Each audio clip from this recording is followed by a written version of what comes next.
So when we looked at the timeline, I briefly showed you how to make keyframes to create animation, and the different interpolations or easing settings you can apply, and how that translates to the motion graph view. In this video, we're going to take a closer look at how the different easing settings affect the look and feel of your motion. So I'm just going to quickly set up 2 keyframes of this circle moving across the screen. And I'll do the same for this bottom one. I'll turn on channel visibility for ball 1 so I can match the timing. Now I'm just going to right click on the first keyframe and make sure they're set to linear. And you can see by the spacing of the points on the motion path that it's going to move the same distance between every frame, which looks like this.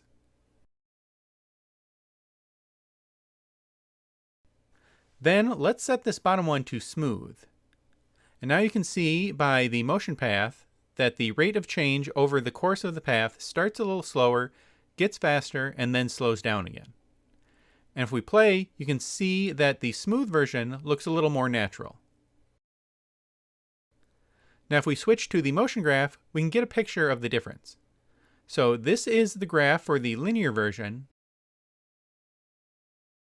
and this is the smooth version. So the graph starts horizontally, gradually gets steeper, indicating faster motion, and levels out again, indicating it's slowing down. So let's compare this to the other interpolations. Now they make it hard to select keyframes from this view, but what we can do is go to Window, Keyframe, and we get this new panel. You might want to have this panel undocked so you don't lose so much width on your timeline. And then, as long as I select a keyframe on a channel, I can move between the keyframes on that same channel using these buttons. And I can change their interpolation choice with this drop-down. And down here I can also give it a hold duration, so it will hold the keyframe position for this number of frames before starting the transition to the next keyframe. And you can set an interval, which in a sense is like changing the frame rate, but just for this keyframe. So you can see on the motion path, if I set it to interval 2, then we get half as many positions because it's only going to update the position every other frame. In traditional animation, we'd call this animating on 2s because we hold each drawing for 2 frames. And you can see when it's played, it's slightly less smooth than it was on 1s. I'm just going to set the interval back to 1. You can also set it to stagger, which basically makes it invert the position of every other keyframe and gives this sort of vibration effect to the animation. There's only very specific cases where you might want to use that. And lastly, you can label a keyframe with a color if you want, though you can only see that on the channel view. Now let's look at some of the other interpolation types. So right now we're on smooth, which gives us this gentle S-curve. The next one we haven't seen is ease in out, and by the graph you can see this is basically a more extreme version of smooth.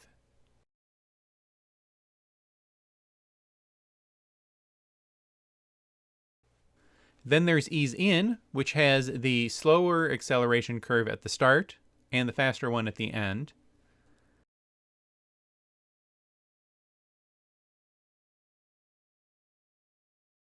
And then ease out is the other way.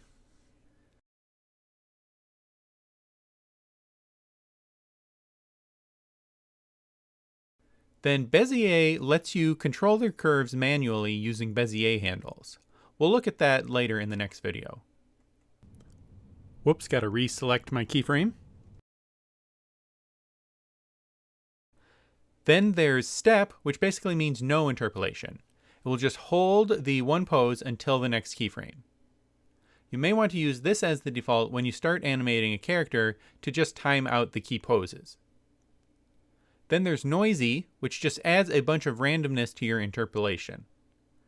You can change the amount here with these settings if you want.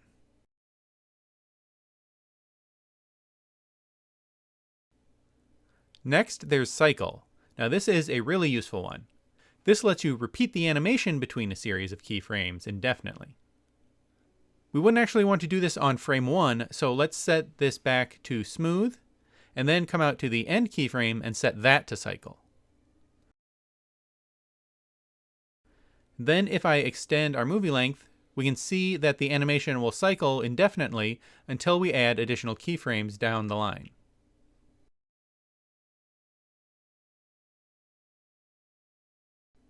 And in the channel view here, you can see it indicates the cycle with this backward arrow, and this orange arrow on top going back to the start of the cycle.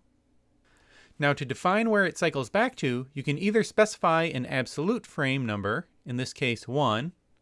The disadvantage of this is that if we move the keyframes of the cycle later in the timeline, it's still trying to cycle back to frame 1 instead of our first keyframe. You could alternatively tell the cycle to move back a certain number of frames relative to this keyframe. Then we can move the frames around, but now the disadvantage is if you try to change the time between the keyframes, it will throw off the cycle. So you just have to go on a case-by-case basis and decide which is best. Also, if you put a number for the hold duration, it will hold for that many frames before cycling. You can see that on the motion graph here. But notice it only holds once, not every cycle.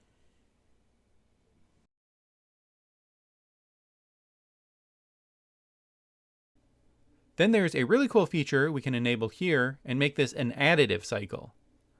This means it will cycle, but add the relative change in distance each cycle. With this on, you can see up here, now when the ball cycles, it keeps going from the spot where it ended the previous cycle. Let me shorten the distance so we can see more cycles. So that's a really handy tool for doing things like walk cycles, where the character moves across the screen. Our last two interpolation types are bounce and elastic. These will automatically create some common effects you might need. First, there's bounce. You can see this gives us a much more advanced curve where we accelerate to our end position value, then bounce back, and do that 2 more times, which gives us the effect of bouncing. You can specify the number of bounces and the scale or height of each bounce in the keyframe palette. Just make sure you have enough total frames for all the bounces to play out, or the bounces at the end will get really choppy. Elastic is similar, except it will overshoot your target end position and spring back and forth before settling into the end keyframe.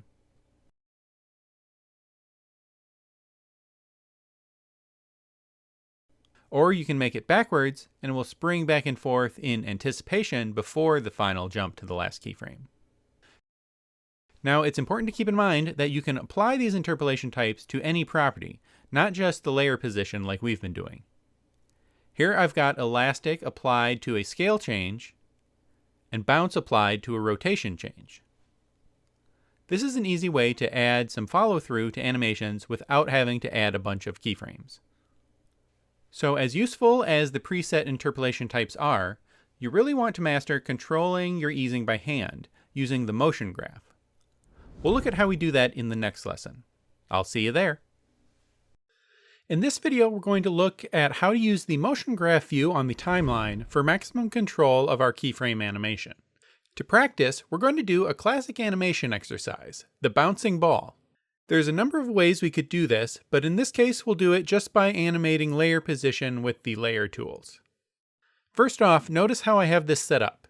There's the ground layer, and I have this layer with my main ball artwork on it, and then I have separate layers with the shading and highlight on it, and those shapes have a soft edge effect on them.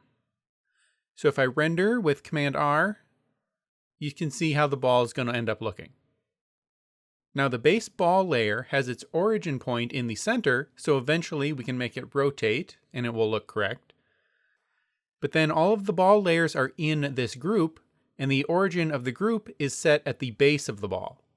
This is so we can animate the ball squashing and stretching when it hits the ground. The group is also what we'll be animating the position of. Now I'm starting in Channels view for the first part of this. We want to make sure the default interpolation is set to Bezier. That will let us manipulate things in the motion graph later. I'm going to start by setting my initial keyframe for the start of the drop here on frame 1. I'm actually going to do separate dimensions to get separate X, Y, and Z channels. That's because for now I'm just going to be animating the ball up and down on the Y-axis. I'm just going to be animating the ball up and down on the Y-axis. I'm actually going to delete the keyframes on the X and Z channels, so we're only working with Y. Then I'll come out and set the keyframe where it touches the ground. If you just grab it and move it, you'll probably end up setting keyframes on the X channel as well, but if you hold Shift as you drag, it will only move it along the Y-axis, and you'll only get a Y keyframe. Then I'm going to copy and paste the keyframes a couple of times and space them out. These are going to be our bounces, and since each bounce gets smaller and smaller, we want them to take slightly less time each bounce. This is the timing I'm using if you want to follow along exactly. Now you might think we now need to go back and set keyframes in between these for the top of each bounce. But technically, this is all the keyframes we actually need.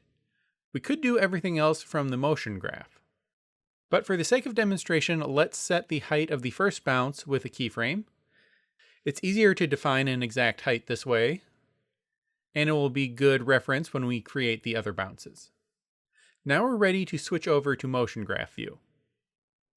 Now in Motion Graph View, if you don't see keyframes or control handles on your channels, just double click the channel icon and they should activate. And just in case you didn't set your keyframes to Bezier yet, you can always click the channel icon to select them all and right click and swap to Bezier. Now these Bezier handles work just like those on the drawing tools. You pull them out and change their angle and length to define the curve of the path. The key for the bounce is at the bottom. We want to hold Alt, which lets us break the different halves of the Bezier handle, which lets us make a sharp corner. And at the top of the bounce, we want a smooth curve, which means the ball is slowing down at the peak as gravity gradually changes its direction and accelerates it down again. Having this control point at the top of the arc is kind of nice. It gives us more precise control. But we can do a pretty good job of approximating the same thing just with the bottom control points for the other arcs.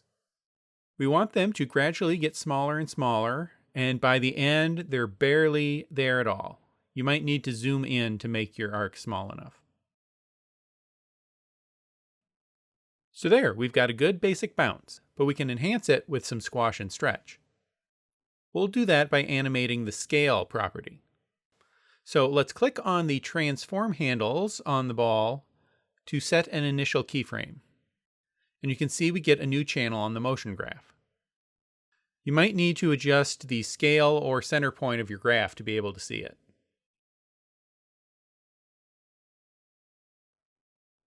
Then we want to come down to the point where it touches the ground. Now this is where the ball is moving fastest, so this is where it should be the most stretched out. So I'll make it longer and thinner, trying to keep the overall volume of the ball the same.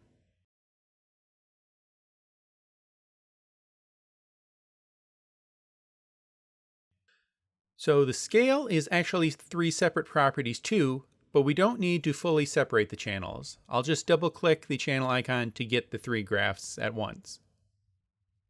Now I just want to make this curve like our other ones, getting fastest right before the ball makes contact. And actually, we don't really want the stretch to start until the ball starts picking up some speed from its fall. So here's a cool trick. On the first keyframe, we can hold Alt and drag to make a hold that lasts as long as we want. So now the stretch part of the animation doesn't start until this point. Now that's the stretch, and after contact we want it to squash. So we're actually going to need some extra frames while the ball is in contact with the ground. So I'm going to Alt drag the keyframe to make a hold for another 4 frames. Then move the rest of the keyframes 4 frames over so our timing doesn't change.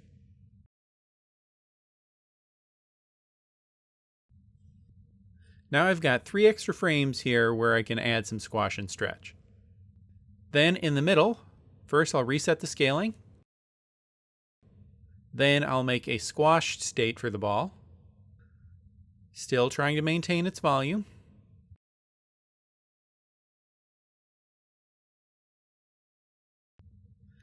Then we want to go back to its stretch state as it leaves the bounce.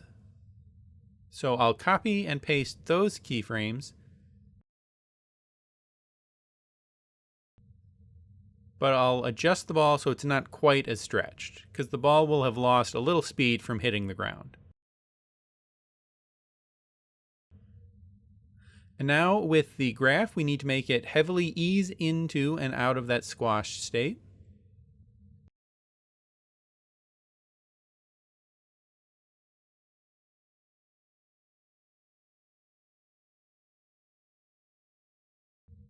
And there, we have a nice transition from stretched to squashed and back again. Then before the top of the next bounce, we want to reset the scale back to normal. And then extend that keyframe into a hold until we want to start stretching again.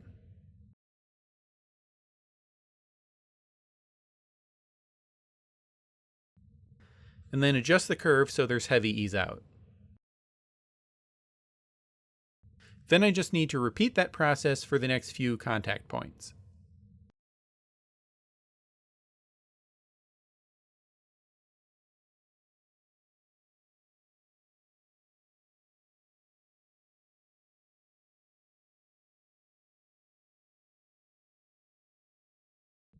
I'm using the onion skinning and setting the markers to look back at the previous stretched and squashed states so that I can make it a little less extreme each time.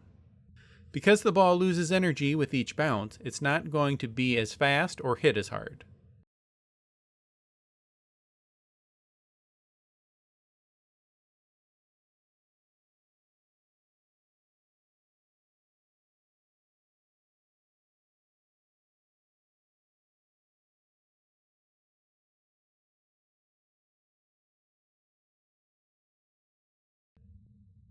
For this bounce, I'm just going to have one frame of the squash state.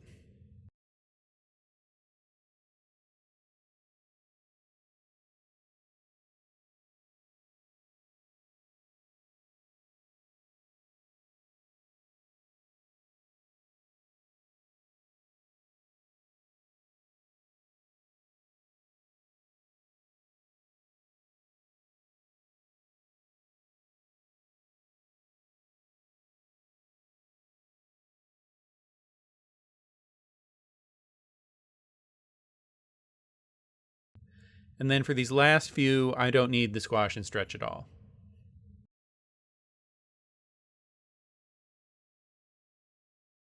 So there, we've got a bounce with some squash and stretch.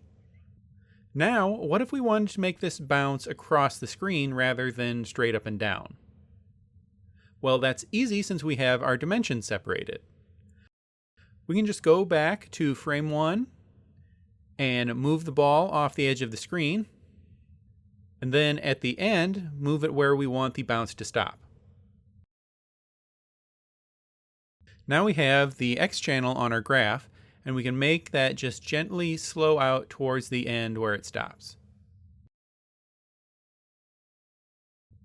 I'm actually going to make the stopping point past the end of the last bounce because we're going to eventually have the ball roll to a stop at the very end.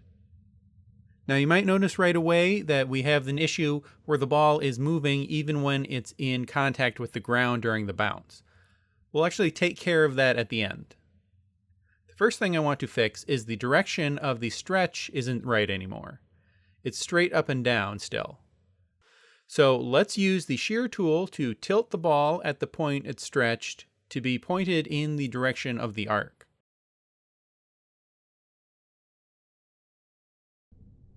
Then we need to adjust the easing graph the same way we've been doing so that it's steepest when it's coming into and out of the contact positions. Oops, need a keyframe on frame 1.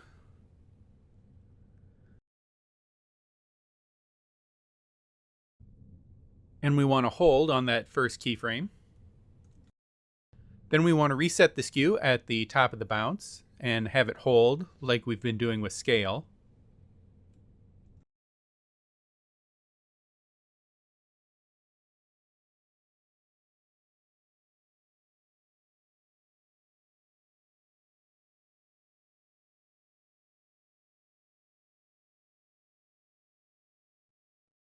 Okay, now let's deal with the horizontal movement during the bounce. I'm simply going to go to the contact point of the bounce and add a keyframe on the X channel.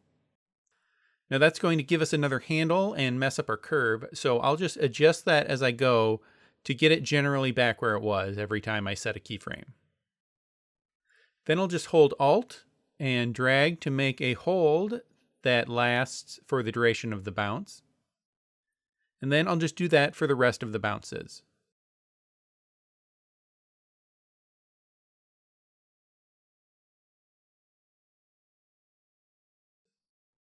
So that's how that looks now. What I think we could really use at this point to make it look more natural is some rotation. So let's switch to the ball layer inside the group, and then we're going to want to turn on channel visibility for the group, though we don't need to see all of the properties. Then we'll use the Layer Transform tool to set an initial keyframe for rotation by clicking within this box around the edge.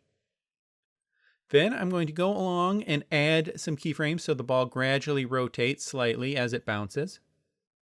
Notice we're totally free to rotate without messing up any of the other animation, because this rotation is all happening inside the group.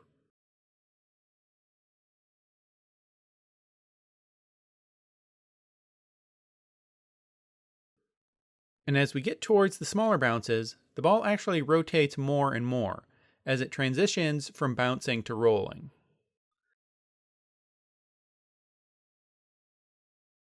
Then when it stops bouncing, we'll play with the end rotation so that it rolls to a stop. We need to make sure the easing out on the rotation matches the easing out of the X position.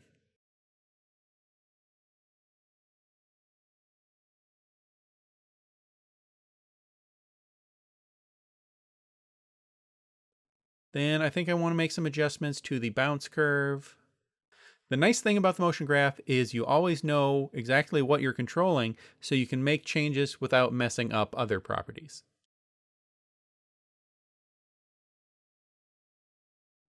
So now looking at it, I don't think the ball is rotating enough during this middle bounce here. So I'm going to rotate it a little more on the last keyframe.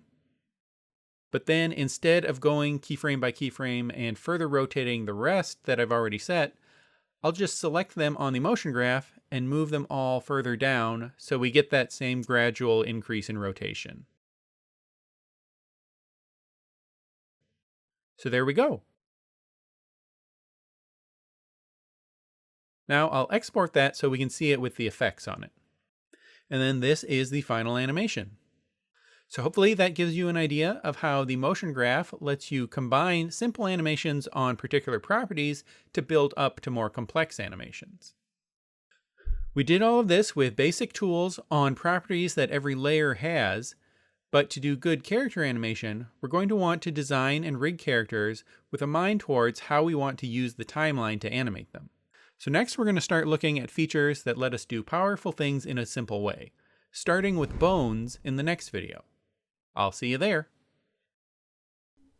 In this video, we're going to start looking at the process of rigging a character for animation. The standout feature of Moho is its powerful and intuitive tools for creating very versatile character rigs that make the animation process much less tedious. The most basic part of rigging is setting up bones. So let's look at the tools we use to set up our character's bones. First of all, we need to create a bone group and put all the artwork layers for the character inside it. There's already a root group for the character here, so I'm going to right-click and choose Convert to Bone. Then, with the bone group layer selected, we get access to this palette of bone tools for building the skeleton for our character. Let's try these out by rigging this character. The exact way you use bones will depend on your character's design. But for this video, we're just focusing on learning how the bone tools themselves work. First, we need the Add Bone tool. With this, you just click and drag to draw out a bone. For a character, you generally want to make a root bone at the hips of the character. This is the bone that is just used to move the whole character around, not specific body parts. It's a good idea to have it sticking out like this to make it easy to grab. Now notice that up on the toolbar you can give your bones a name as you go to help you select them later. Your character will probably end up having a lot of bones, so this is a good idea. Now let's keep going, making the bones for the legs, putting the joints wherever we want the character to be able to bend. If you have a shape that you want to bend, be aware of where your control points are on the artwork layers. You're going to want a control point directly on either side of the joint. If you draw a bone wrong, you can use this tool here, the Transform Bone tool, to adjust it. Now here on frame 0, this will define the default position and size of the bone, but later, when you're out on the timeline animating, this Transform tool will stretch and rotate the bones and the artwork bound to them. Now before we move on to the other leg, I'm going to make sure each of these bones has a name. So I'm going to use the Select Bone tool to select each of them and then fill in its name. When you want to continue drawing bones, you want to make sure it's connected to the right parent bone, so you want to select its parent first. You can use the Select Bone tool, or if you're already using another tool, you can just hold the Alt key to temporarily get the Select tool.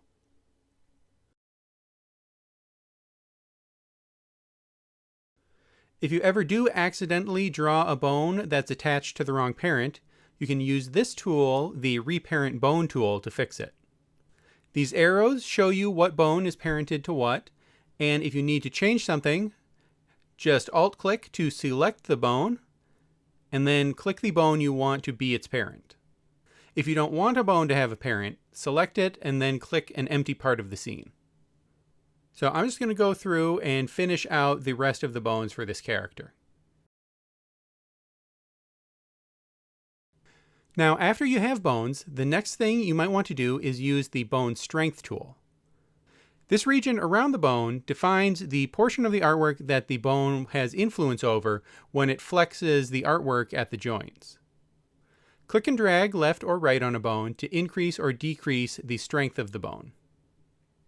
In most cases, you want to scale this area to just fit inside the part of the body that it's meant to control. Focus especially on what it's overlapping near the joints. There are also cases where you might want to bring this all the way down to 0 strength. Like for example, the root bone doesn't need any strength. Now you might need to experiment to find the right strength. To actually move the bones to see how it affects the character, you can use the Manipulate Bone tool. If we try to use this now, we see we get a lot of distortion. This is because right now the bones on the main bone group are treating everything in the group as one piece of artwork. What we need to do before this will work is bind specific layers to specific bones. The main way you'll generally do this is called flexi binding. This method lets a set of bones distort a layer of artwork to bend at the joints, even if there's only a single layer of artwork. For example, with the leg here, I have a single layer for the leg, and we want it to be affected by these two bones. So to bind that layer to those bones, we keep the layer selected, and we need our bone selection tool. Then shift-click to select both bones, and move up to the Bone menu and choose Use Selected Bones for Flexi Binding. And that has a keyboard shortcut because you're going to be using this command a lot. Now, if we switch back to the Manipulate Bone tool and try to move the leg again, there's still some distortion because we need to do that for all the other layers as well. I'm just going to quickly go through and bind all the layers to the right bones.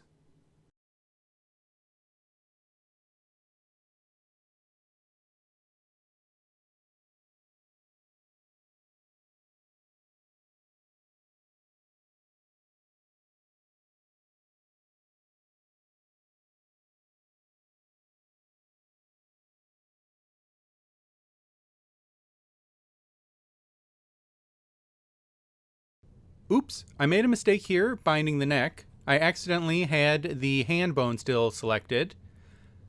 To fix that, with the neck layer selected, I'm going to go to the Bone menu and go to Reset All Bone Rigging.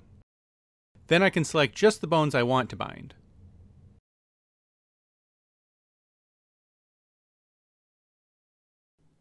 And now if we try the leg again, just the leg bends along with the bones. But you can see there's some distortion around the bend that might not look how you want. You can try to correct this by adding additional points to the layer at or around the bend, or adjusting the bone strength. But in a case like this, where we have two bones in a straight line, we should select the layer that they're bound to, and then select the two bones and come up to Bone, Create Smooth Joint for Bone Pair. And then it will try to bend it like there's a proper round joint there. That's a lot closer to what we want. Now, to really get bends like this to work correctly, you'll want to set up a smart bone, which we'll look at in one of the next videos. Then the next type of binding is layer binding. This is actually the most simple. Layer binding is good for cases where you don't want or need the artwork to be distorted by the bone and just move and rotate along with the bone. For example, in the case of the head group here, flexi binding doesn't really look right. We've got a bunch of individual pieces of artwork inside this group, all of which, including the head itself, don't need to change shape, they just need to move along with the bone for the head and the neck chain. Any animation we do within the face should be independent of the motion of the head bone. So let's just layer bind the head group by selecting the group, and then over here in the Tools palette, this is the Bind Layer tool. Then we just need to click on the right bone. Now if we move that bone, the head just moves along with it. And actually, let's layer bind the back hair layer too. So now that layer moves along with the head as well. The last way you might bind artwork to your bones is point binding. This lets you bind individual points of a shape to different bones. So you could select exactly the bones you want to be affected by one bone versus another. Let's look at an example where you might do that. So look here at the neck layer. Right now it's flexi bound to the chest and neck bones. You can see those are highlighted in green. If I move it, it gets out of alignment up at the top. That's because of how the bone strength is working. If I clear its binding, and then bind it just to the neck bone, now the bottom of the neck rotates along with the bone. So let's use point binding to attach just the bottom points of the neck to the chest bone. So with the neck layer selected, I use the Bind Points tool here. Then I hold Alt to select the bone I want to bind to, make a selection of points, and then up top, click the Bind Points button. Then these points get color-coded blue to match the bone they're bound to. And now, when I bend the neck, those points stay locked in place. We can do some other cool tricks too. For example, say the character has a skirt, and I haven't bound this to any bones yet. I want to do the hip bone first. Now I can select the points that I want to move along with the character's hips, and then click Bind Points. Now you can see by the color coding that these points are bound to this bone. Now for the bottom of the skirt, I want that to move along with the legs. So I'll select the first thigh bone, then select the points and bind points. Then I'll do the same for the other leg. And now when I move the character's legs, the skirt stretches to match, like how a real skirt would. You may always still need to adjust the skirt by hand when actually animating, but this puts you in a really good starting position. So those are the basics of creating bones and the three different binding types: flexi binding, layer binding, and point binding. But there are some more advanced ways you can customize your bones in the Bone Constraints menu up here. We'll look at these in the next video. I'll see you there. So we've looked at setting up bones and binding artwork to them, but now let's look at some of the cool features that your bones can have that will make your animation process easier. First, I wanted to explain a couple terms that are important when you're talking about rigs. Those are inverse kinematics, or IK, and forward kinematics, or FK.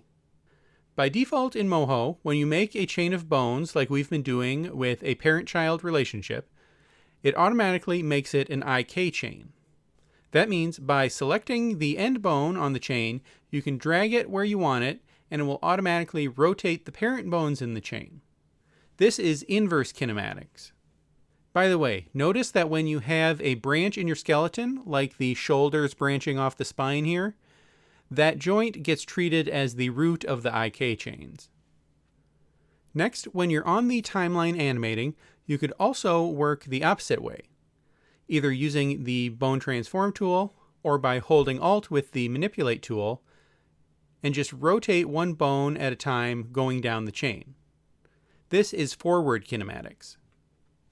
In general, it's going to be faster and more natural to use IK, but you might find things behave weird, like limbs bending the wrong way. So to help with that, we can add some constraints to our bones to make them behave in a more predictable and powerful way. First, use the Select Bone tool, and you can select a bone or select several bones. Then up here on this drop down, you have a bunch of parameters you can set. Let's start with the angle constraints. These define how far you can rotate a bone in either direction. So like for the wrist here, we never want the hand to be able to double back onto the arm, so we can set its range of motion with the angle here. And you can see the limiter line represented on the bone. Then when we use the IK chain, it's not going to ever go the wrong way. Next, there are cases where you might want to enable an independent angle. So for example, if I enable it on the foot bone, the foot will maintain its angle relative to the stage even if we move the rest of the leg. You can still animate that bone's rotation directly if you want, but it just won't get rotated by moving its parents. Next, there's a really cool setting called Squash and Stretch Scaling. With this enabled, when you're animating and you use the Transform Bone tool to shorten or lengthen a bone, the artwork bound to that bone will have a squash and stretch effect. This value here determines the strength of that effect.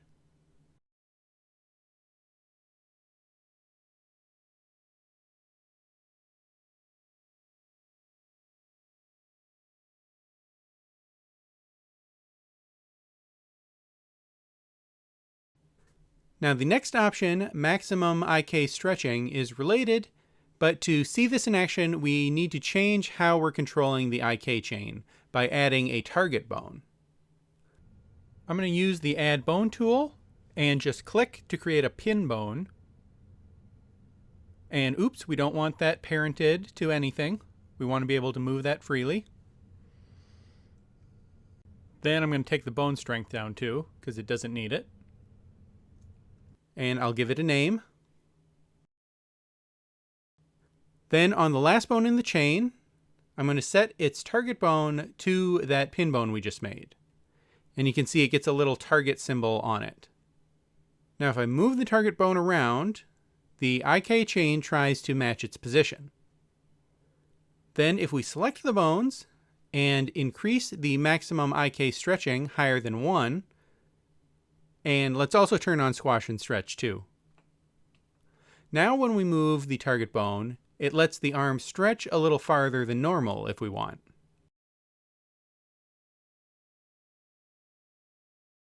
Now in the case of an arm, you might not want the hand targeting the bone.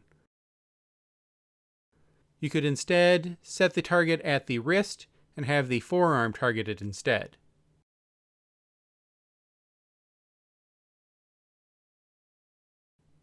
Now you can stretch the arms and still have the hands free to rotate however you want. And if you do intend to control an IK chain in this way, you can select the bones for the chain and set them to shy bones. This just hides them to make your display less cluttered. To show bones you've set to shy, go to Bones, Show Hide Shy Bones. Also notice that if you move the root bone of the character, the target bones don't move with it, if it's not parented to the root. This makes target bones really useful for legs. Say I set up some target bones for the legs, In this case, I'm drawing regular bones instead of pin bones to make them easier to grab. With those set as targets, I can position the feet, and then even when I move the root bone, they stay in place. This is really useful for doing walks or jumps or anything where you want the foot to stay planted on the ground for part of the animation. Next, there's this checkbox here for ArcIK Solver. This is most relevant for cases like this where you have a chain of 3 or more bones. So by default, when you have a chain of bones and you adjust it from the end, most of the bend will come from the point at the end you have selected and gradually work its way up the chain. However, if the bones are set to use the ArcIK Solver, it makes the bones a little more rigid, so the bend gets pushed back to the root and spreads out along the bones more. I'll warn you that the ArcIK Solver can be kind of unpredictable. Like here you can see I can't get this tail to bend the other way. I would recommend avoiding this and try using the other techniques we'll cover to get the results you want. The next constraint you might want to put on a bone is ignored by inverse kinematics. So remember, when you have a branch in a bone chain, that joint where the branch starts will get treated as the root for the IK chains that branch off from it. So for this character here, there is a bone chain for the head and neck, but it stops at the shoulders, so basically you can't move the spine by pulling on the head. However, if we wanted to be able to do that, we could select the 2 shoulder bones and enable ignored by inverse kinematics. And now the head IK chain will run all the way down to the hips. However, now those shoulder bones won't be moved by the IK chains of the arms either, which is actually probably better for this case anyway. You would just have to rotate them directly when you want them to move.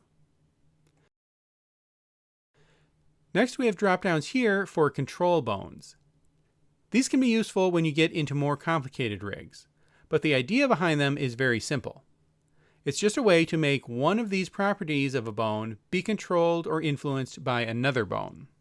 This is generally either to make controls that are easier to work with in cases when grabbing parts of a character directly would be tricky, or you can use these to make certain animations happen automatically.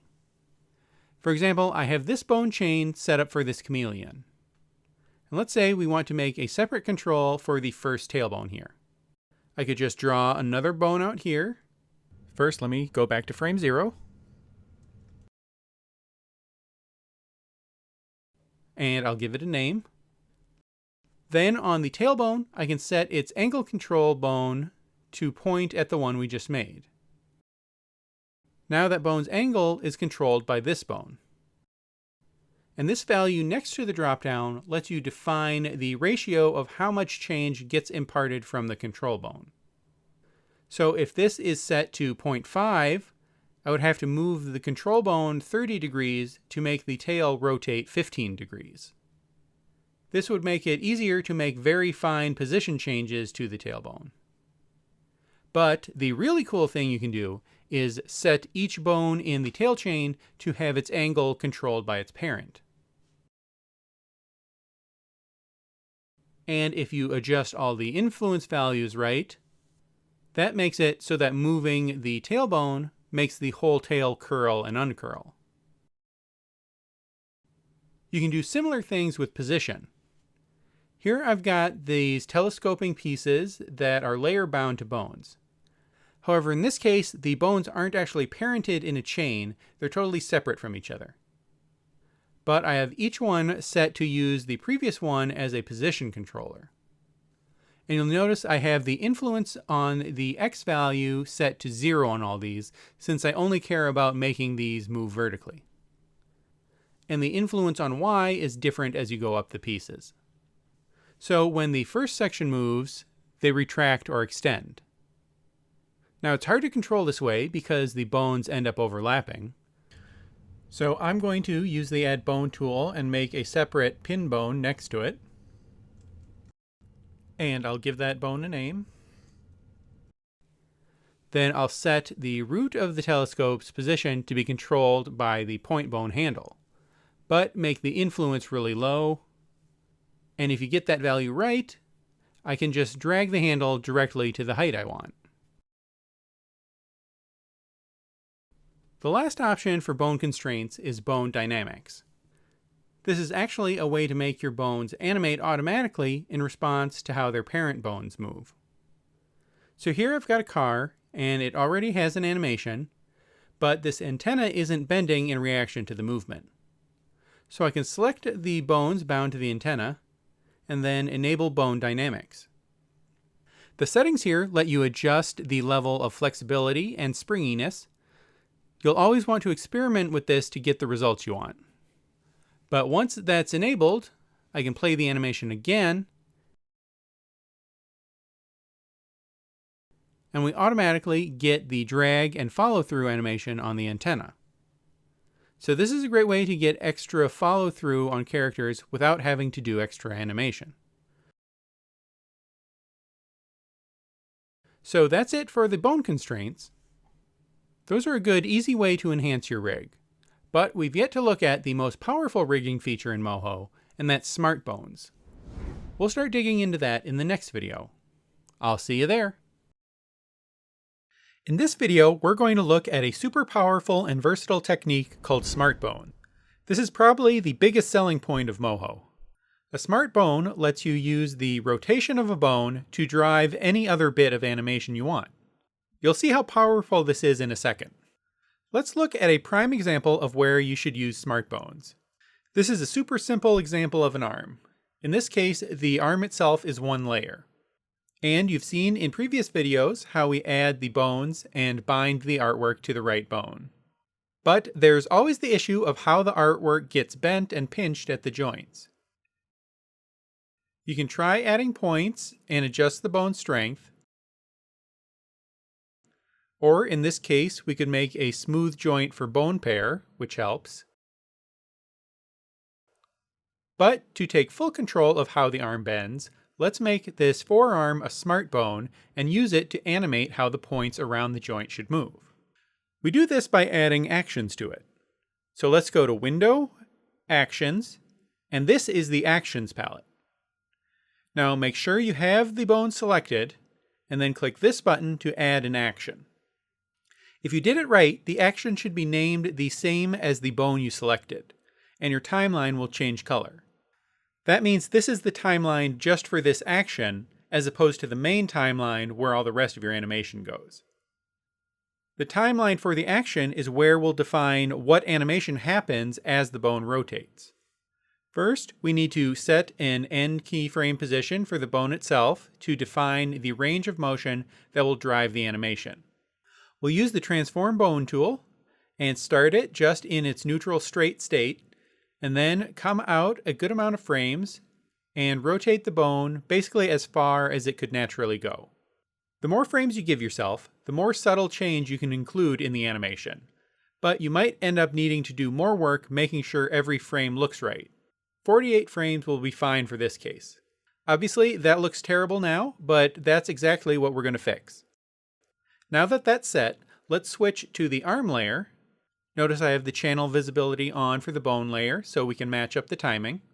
Now we're going to animate the vector points of this shape. So we need to select them and use the Transform Points tool to click and set a keyframe for the straight state. Then we can go through the animation of the bend and make corrections when it distorts in a way we don't want.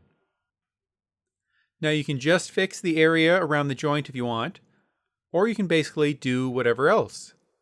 Like let's make the bicep flex as the arm comes up. Next, let's fix the spot where the shape overlaps itself. The goal is to make it look like the forearm is squishing against the upper arm in a way that looks natural. It's important to note that you can't delete or add any new points, just move the existing ones. Otherwise, it will mess up its ability to transition. It may take many different keyframes over the course of the animation to make sure it looks right the whole time.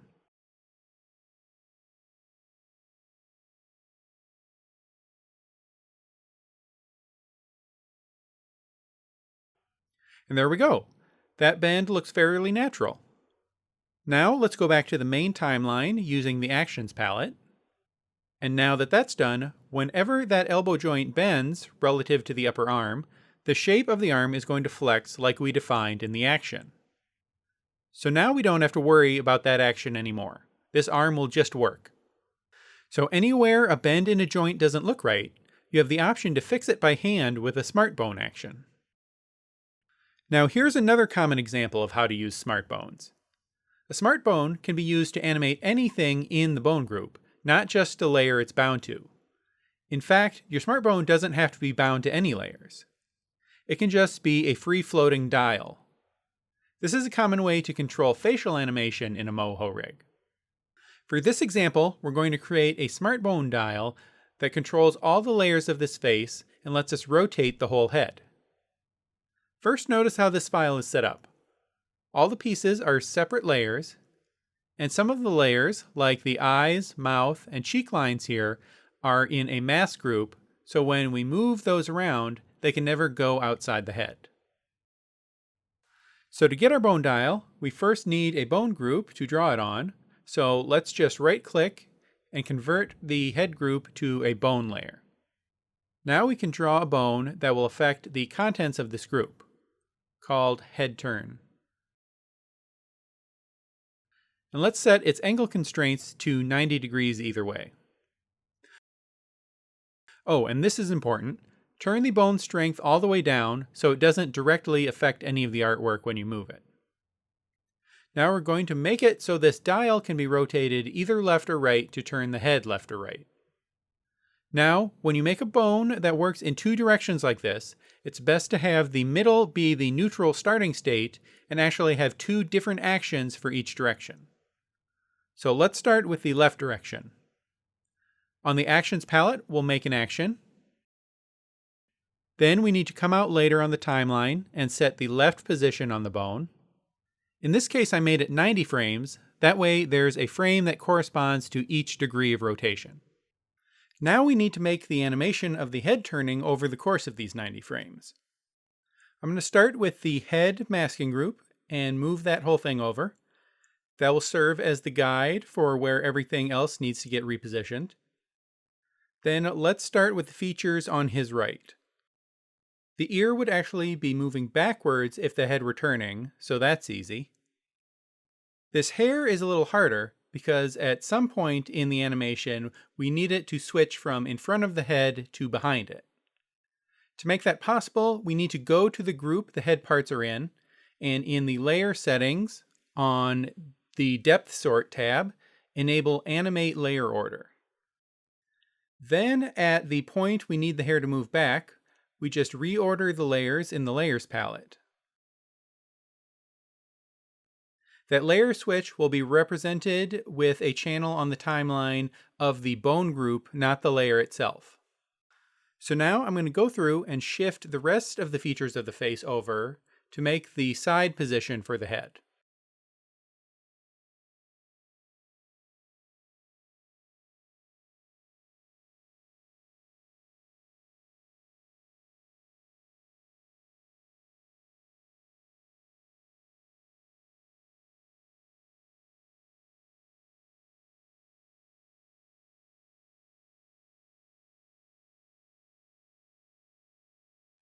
Once that's done, let's go back to the main timeline and check it.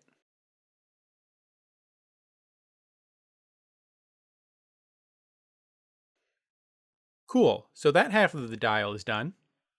Also, you may want to enable Show Label on the bone so you can see its name to remember what it does. Now we just need to make another action and repeat the process for the other direction.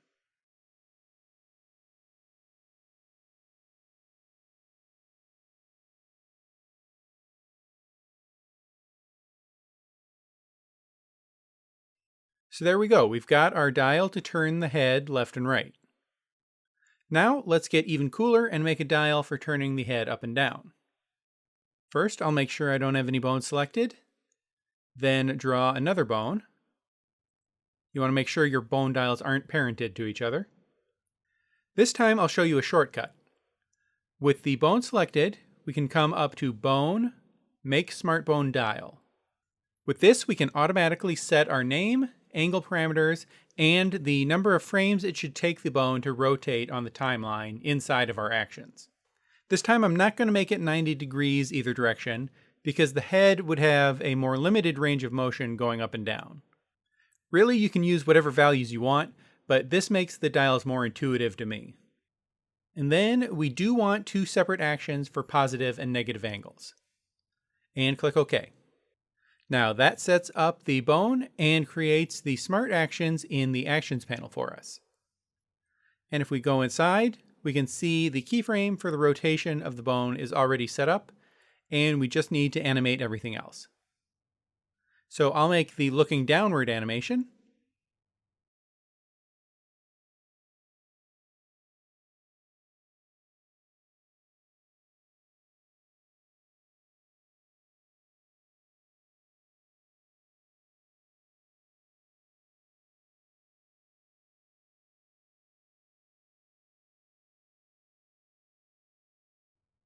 And then I'll move over to the other action and rotate the head looking up.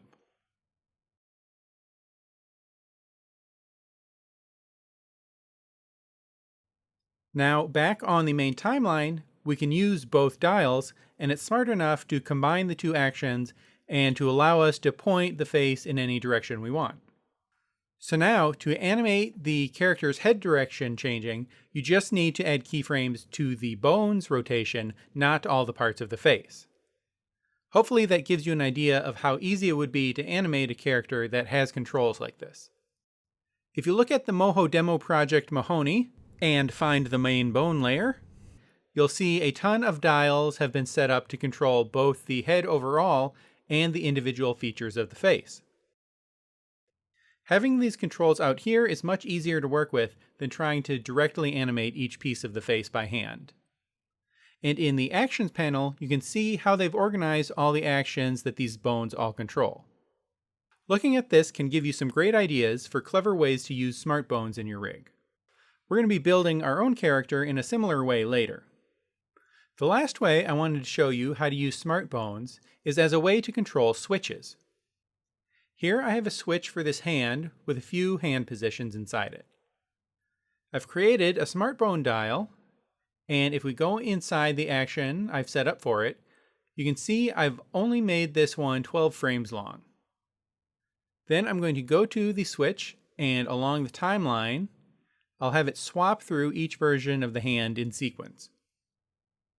I'll have each position on here for 4 frames to make it easier to select with the bone. Now back on the main timeline, I can use the dial to switch through the hand positions as I animate. So you might be wondering why you would want to do it this way instead of just right-clicking the switch or using the switch selection panel. Well, if I use a smart bone, I can keep that control on the main bone layer with all of the other controls. I won't have to dig through the layers palette to select the switch every time I want to change the hand position. That's a lot more convenient. Just be aware, if you're using this technique, you'll want the keyframe interpolation for the bone channel set to step. Then it won't try to interpolate from one position to another when you set keyframes on the bone. It'll just stay where you set it until you set it to a new position. So hopefully this gives you an idea of how powerful smart bones can be. We'll look at plenty more examples later when we're rigging our main character. So far, all the rigging we've done has been on vector layers, but you can also use bones with bitmap images you've imported or drawn. We're going to look at the best method for doing that in the next video. I'll see you there. So far in the course, we've been using vector layers for all of our rigging, but you can use image layers as well. Here's a character that was drawn in Photoshop.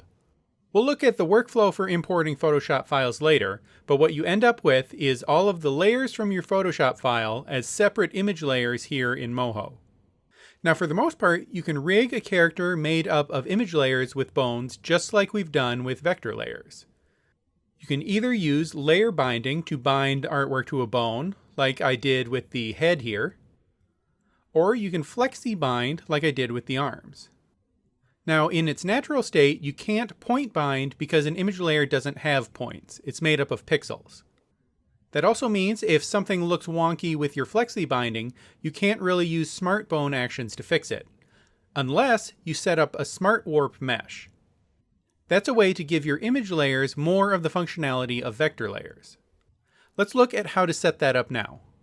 So let's say we want to fix the bending of this foot here with a smart bone. To do that, we'll set up our own transformation mesh so we can control exactly how the image gets distorted by the bone. Let's find this layer in the Layers palette, and I put it in a group for just this reason, because we need to add a vector layer. And we're going to use this layer as the basis for the distortion mesh. Now, on this vector layer, we can use the Add Points tool to draw a shape around our image. Make sure it's set to sharp corners, and I'm going to turn off autofill too. I'll just hide everything else. We want to put a point in every place that we want to control. That means any spot you might want to move, but also any spots that you want to make sure don't move when something else is distorted. For the outline, it's good to leave some space around the image itself. I'm being pretty generous with the amount of control points. So that's the outline. But we can also add other interior points for anything within the shape we might want to move or keep in place. So I'm going to outline these spots.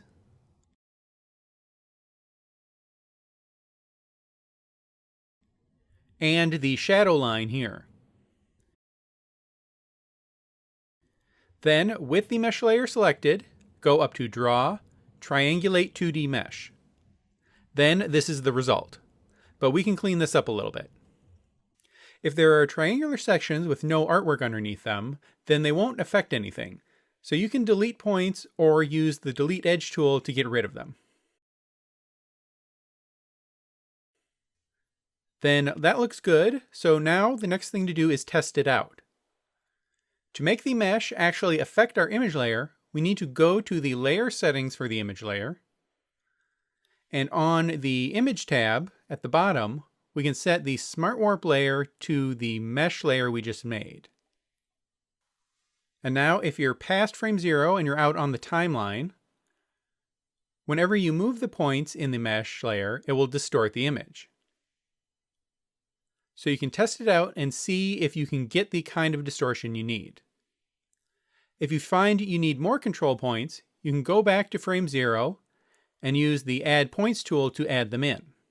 You might need more points around parts that need to bend or stretch out. Then, whenever you add points, make sure to go back to Draw, Triangulate 2D Mesh. Then your new points will actually get incorporated into the new mesh, and you can use them.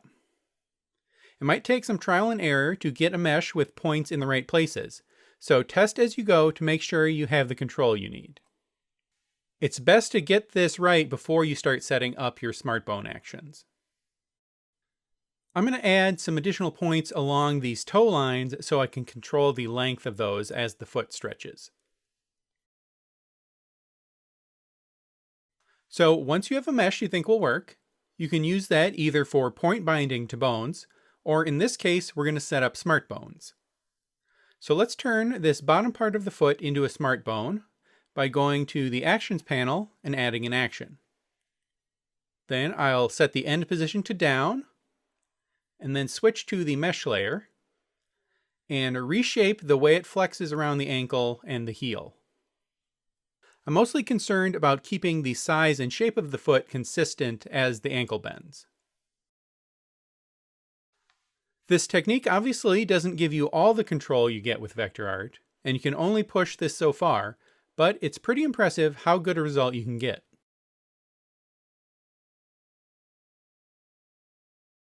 Then I'd better add another action for the foot bone going the other way too. This one doesn't need as much work. We just want to make sure the leg doesn't get narrower when the foot pushes up on it, and we want to make sure the foot doesn't flatten out.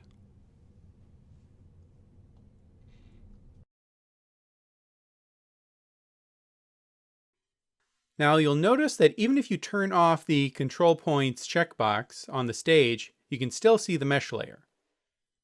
Since we're done working with that, we can hide it. If we open the layer settings for the mesh, you can see it's already set to not be visible when rendered, but we can also check hide in the editing view too. But if you have vector lines enabled, you can still adjust control points of the mesh.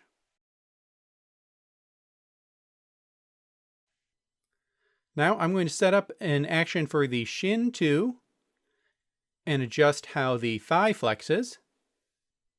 This is where it's nice to have control points around distinctive elements like the spots.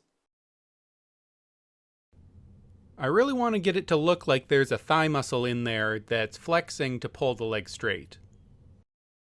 So I want that whole region where the dots are to get shifted up.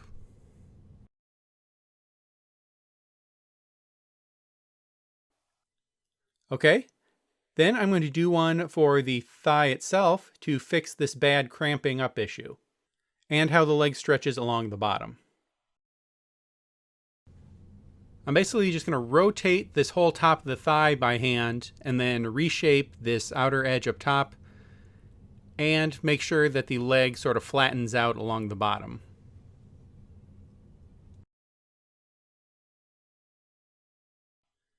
Cool. Now we can come out on the timeline and check how the leg flexes now. So in this case, we have multiple smart bones affecting a lot of the same control points. The effects of the actions are going to get combined, which can sometimes be unpredictable, but in this case, it looks like it worked out fine. This leg looks a lot better in its extended position now. If you download the finished version of this rig, you'll find that in addition to fixing the bends on the other limbs, I've done some other fun stuff with Smart Warps. Like make his cheeks smush when his head leans, and make it so he can open and close his mouth. If you select a bone, it will highlight the actions associated with it in the Actions panel, and you can go inside each action to just see what that particular action does. And you can look through the Layers panel and find the relevant mesh layers to see exactly how the points are set up and what's warping. Check that out for some fun ideas. Next, to finish out our look at the rigging features, we're going to look at one more type of bone that we haven't seen yet, and that's sketch bones. We'll look at that in the next video. I'll see you there. There's one last rigging tool we haven't touched on, and that's this tool here, the Sketch Bones tool. This is a really nice, easy tool to use for cases like the tail on this cat here. I'm just going to select the root bone to make sure the tail is parented to it. And then all I have to do is draw where I want the tail to go. And it automatically creates a chain of bones. Up here you can specify the length of the bones in the chain that it creates. More smaller bones will let you make finer curves in whatever you're modifying, but make sure the shape itself has enough points to allow it to actually make those kinds of curves and bends. It's a good idea to make sure there's a control point on either side of the joint between any two bones. Then let's bind the tail layer by selecting it and then selecting the sketch bones and going to Bone, Use Selected Bones for flexi binding. Now, when we come out on the timeline, we can see the real power of the Sketch Bone tool. Trying to manipulate a chain of bones like this with the Manipulate Bone tool and Inverse Kinematics would be quite a nightmare. But with the Sketch Bones tool, if we want to put the tail in a new position, we just draw it out. This makes it really easy to put the curve in whatever shape we want.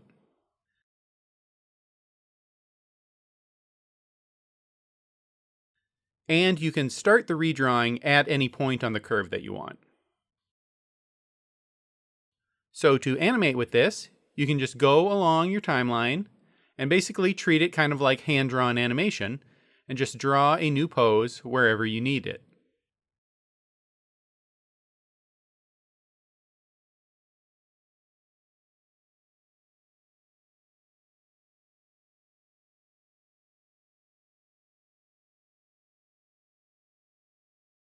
Now you can see by the red guideline that the total length of the tail is going to be the same when I go to redraw it. But if you check scale bones up here, you can make it however long or short you want.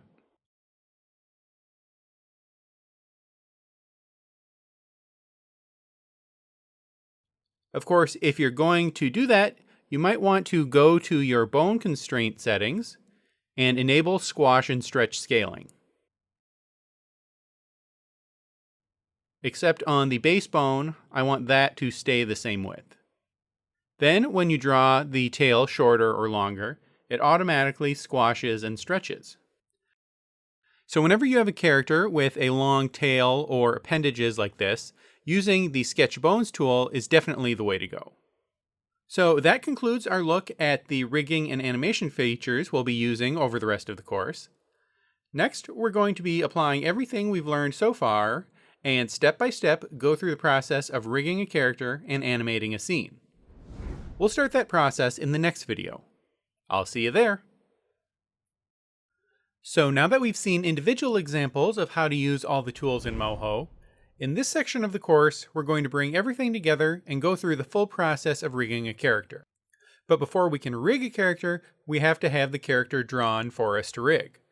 I'm going to be drawing our character from scratch here in Moho, but in case you want to work in a different program, I wanted to show you how you can import artwork for a character from other file types. The easiest type of file to bring into Moho is a Photoshop file. Here I've got a character file drawn in Photoshop with all its different body parts on different layers ready to be rigged. Now back in Moho, if I go to File, Import, Image, and select a PSD, it gives us several options. Now, what the message here is saying is that if you select either individually, composite, or select layers, it will import the image in a way that it references back to the original PSD file. So if you want to edit the artwork after it's been imported, you could do that in Photoshop, and when you save, it would get updated in Moho as well. If you select Layers to PNG, it's going to convert the Photoshop layers to individual PNG images as if they were image layers created in Moho, and you would use the Moho bitmap drawing tools to modify them. If you do that, it's going to ask for a location to keep the PNG files, and then it keeps the PSD's layer structure, but the layers link to the images it created. If you right-click and go to Reveal Source Image, you can see all the individual PSDs it created. Let's import it again, but look at the other options. If we do Select Layers, it shows us all the layers inside the PSD, and you can check just the ones you want to bring in. And if you do Import and choose Composite, it will import the whole file as a single layer. But notice it has a PSD icon, meaning we can right-click and choose Open Source Image, and it will open the PSD in Photoshop, and any changes that get made here will show up in Moho. However, we don't want a single layer, we want all our layers, so let's import it again. And this time choose Individually. Now we have our layer structure, but each layer still references the original PSD. Next, let's look at importing a character made in a vector art program like Adobe Illustrator or Inkscape. Now if you go to File, Import Vector File, there are options for SVG, Adobe Illustrator, and EPS. But the only one you really want to ever use is SVG. If you try to import an Illustrator AI file directly, first of all, it needs to be saved as an Illustrator 8 file, and your colors are pretty much guaranteed to get messed up. Same with EPS. So if we need to use SVG, let's look at the right way to save an SVG for import into Moho. So here I have a character in Adobe Illustrator, and right away I'll tell you there are some things that are going to be small issues if we try to bring this into Moho. These color gradients aren't going to translate to Moho. So the umbrella and her cheeks and her irises are just going to end up as flat white. So we may as well change them to flat colors here before we export. Once the basic shapes are into Moho, you can use the Moho style tools to recreate those kinds of effects. Then one more thing to warn you about. I'll make an example so I can show you. I'm going to make a line that's just a regular even vector stroke, and then another, and apply a width profile to make it tapered, and we'll see how Moho handles those. Now we need to save this as an SVG, so let's go to File, Save a Copy, and then on this window we set the format to SVG and click Save. Then on the SVG options window, it's important to have your CSS properties set to style attributes, not presentation attributes. Then just click OK. Now in Moho, let's go to import the SVG file.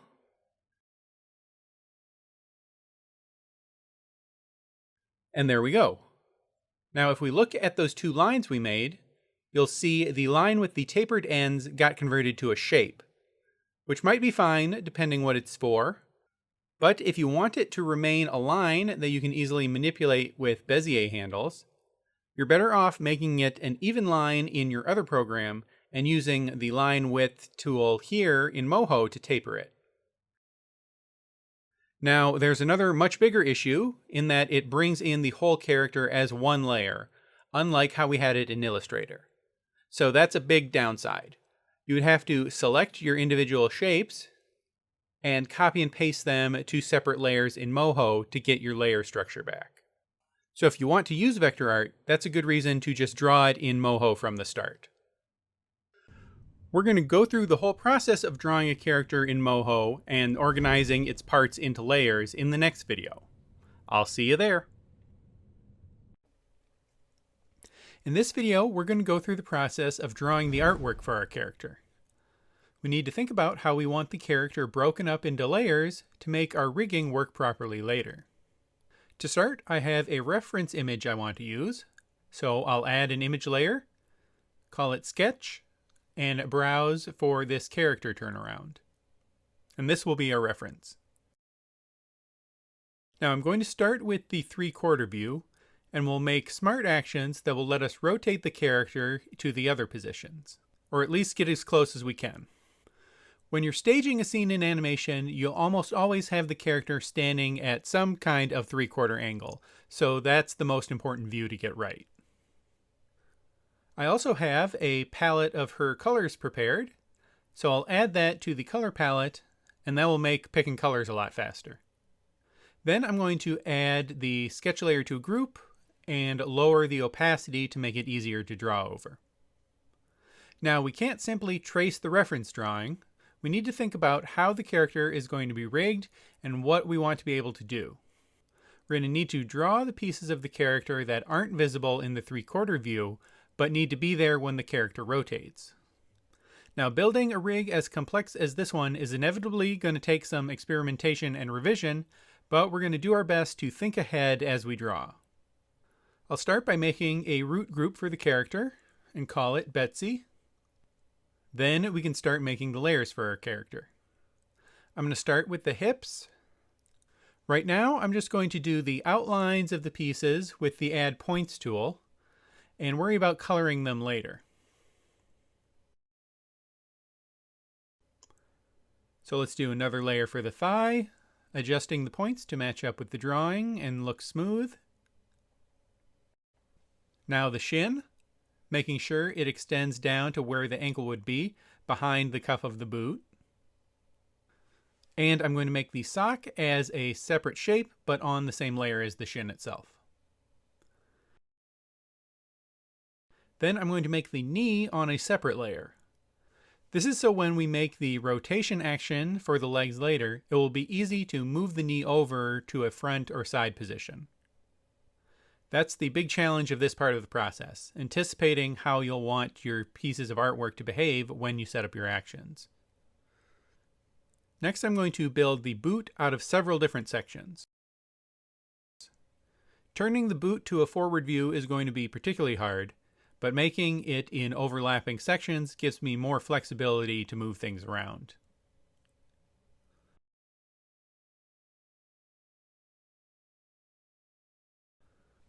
Now that we have a leg done, let's go the other way and work up the body.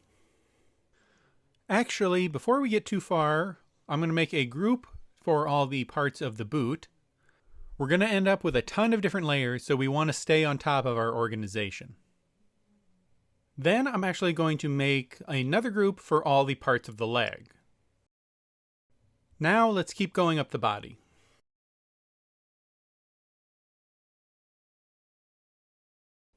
Notice for the skirt, I'm drawing the seam on the side and the pocket as a separate line from the rest of the skirt. This gives more freedom to shift the seam around when the skirt rotates. For the same reason, I'm going to make the belt and buckle on separate layers.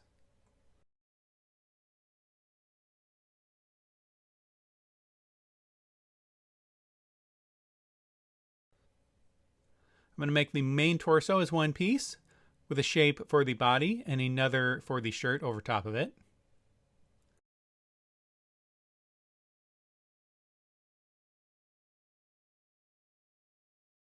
For the part of her bust that extends past the jacket, I'm going to need to build that as a separate layer.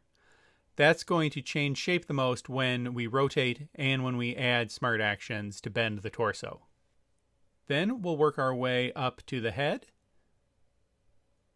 We need to think about all the layers of the head that we're going to want to move around. There's the main section of the head, but the hair on the back of the head needs to be behind that, and then a layer of hair on the side will need to be in front.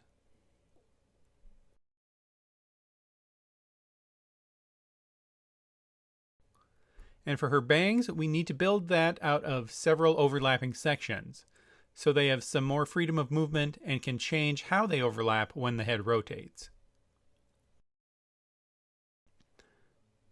Then let's draw an ear.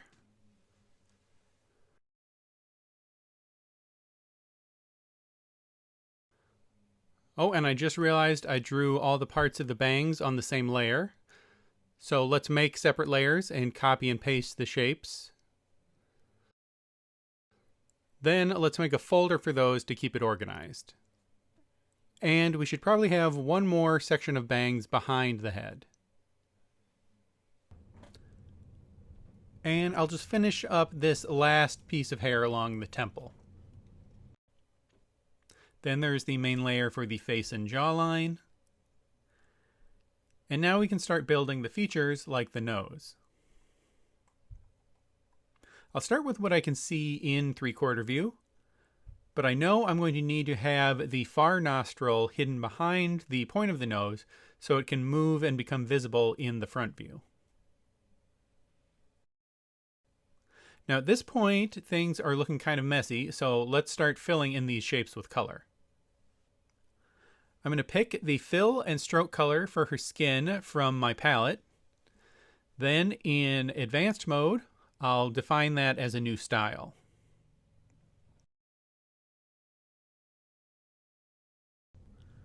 Now before I can use that style on the nostril here, I want to make sure the line in the middle is included as part of the shape. So I'm going to use the delete shape tool to delete the shapes that currently exist there for the nostril, and then use the create shape tool with everything selected and define a new shape that will include the stroke on the outside and the stroke that defines the nostril. And I need to do the same thing for the other nostril. Next, I'll use the hide edge tool to get rid of parts of the stroke I don't want visible, and use the line width tool to add some taper to the ends of the lines. Then I'll just repeat that process for all the other parts of the head and body.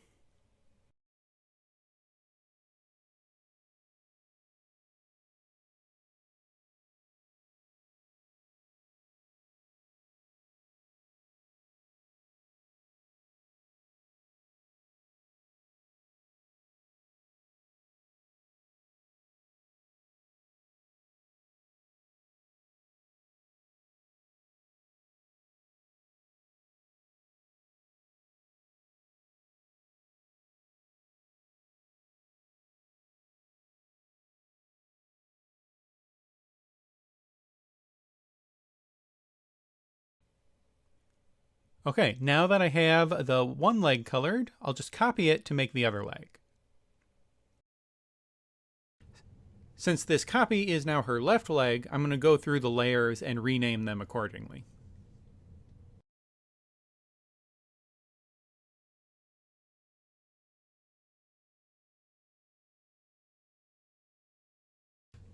So that works for the most part, but the seam and buttons on her boots should be on the other side on the left leg.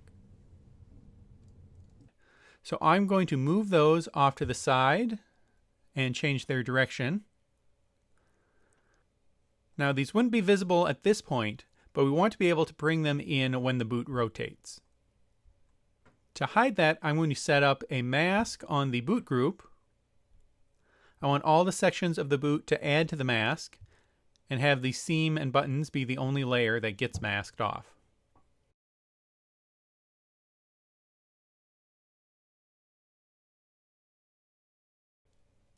Now when the time is right, I can slide the buttons into view as the foot turns.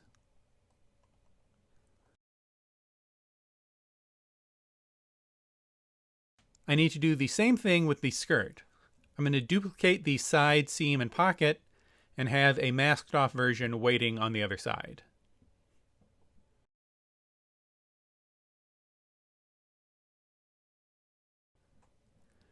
Next, while we're on the body, I'm going to finish out the jacket. I'll build the front part of the jacket in sections that we can reshape for the rotation.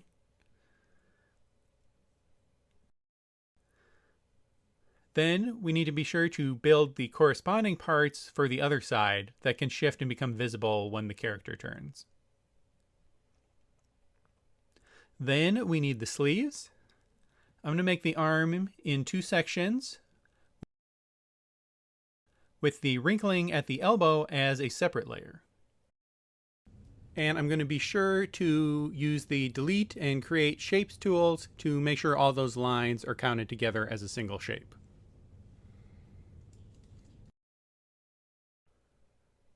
Then for the hand, I'm going to build that out of separate shapes. This will make it easier to move things around to create new hand positions later.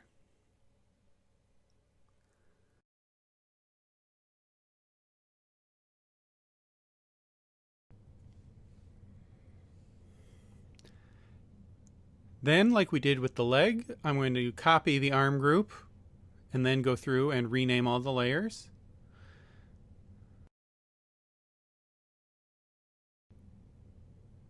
Then I just need to make some slight adjustments, except for the hand, which I pretty much need to redraw since it's from the opposite direction. Now, back up at the head, I remembered we're going to need sections of the hair and her left ear to be hidden behind the head, so I'll just copy the layers from her right side, flip them, and put them behind everything. Then the last part of the hair is the braid. I'm building it on one layer but as separate shapes. That will let the segments move past each other when they get warped by bones.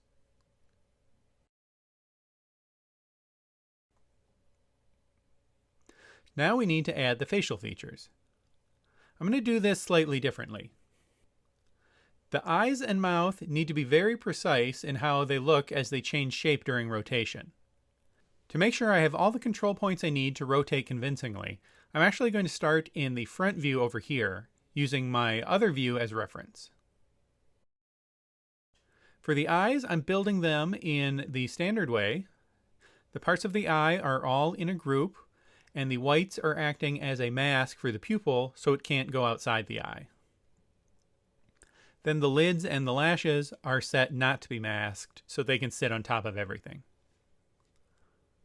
Then I'll just duplicate that group to make the other eye.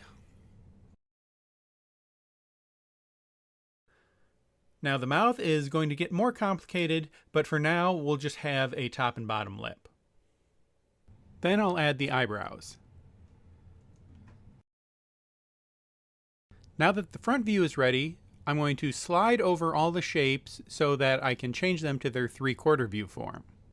This way I know it's possible to get these shapes back to the front view when the head turns.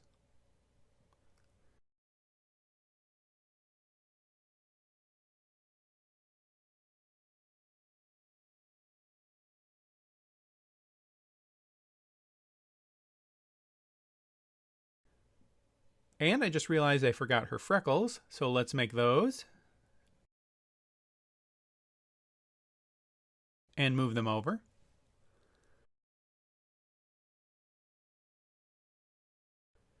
Then as a final touch, I'll add a stroke to the upper lids and use the stroke exposure tool to reduce the line on the top eyelid to just the front of the lid. That way that stroke can be animated as the eye rotates.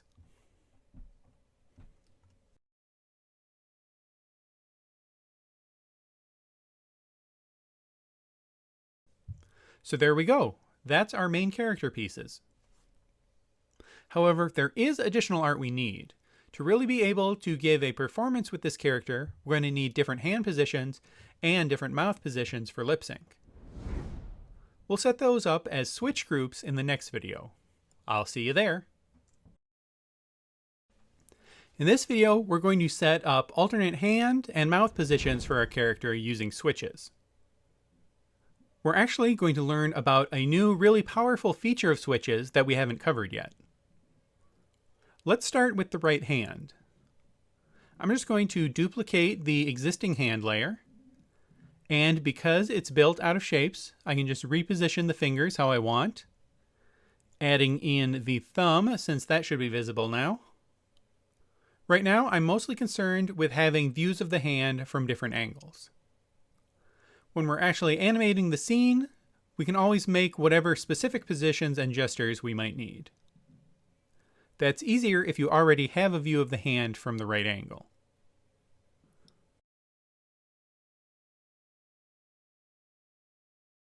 Once I have a bunch of those, I can right-click the hand group and convert it to a switch. And that lets me easily switch the visibility of the different layers. And then after some fine-tuning,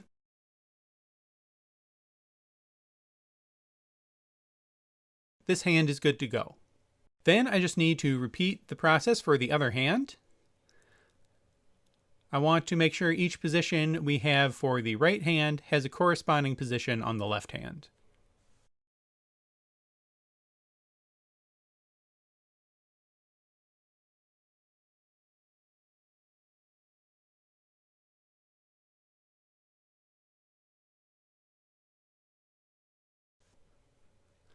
Then the next place I've decided I want to use a switch is actually on the braid, but for a different reason. I want to be able to rig the braid in two different ways. I'm going to right-click the braid and make a reference because I want my two versions of the braid to be identical.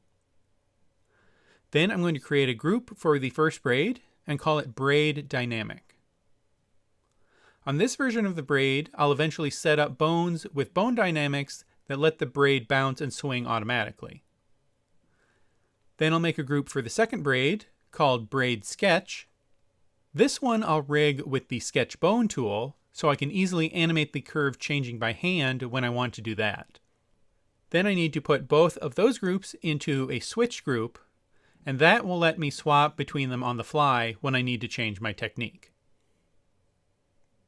Next, let's do the mouth positions. This is the fun part.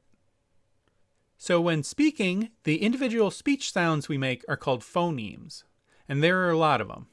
However, there's a much more limited set of recognizable mouth positions, or visemes, that are actually used to make those sounds. So we can actually get by with a fairly limited set of mouth positions, and just switch between them in time with the dialogue track. However, there's a feature of switches in Moho that will help make our mouth animation much smoother. To use it, we need to set up the mouth in a specific way. I'll show you using a bigger front view of the mouth before doing it on our rig. Right now, there's a layer for each lip, but we're going to build the inside of the mouth out of separate layers as well. There's the main shape for the inside of the mouth.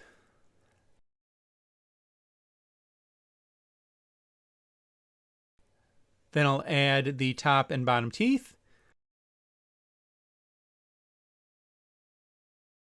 And a tongue. Then position those so they're hidden behind the lips.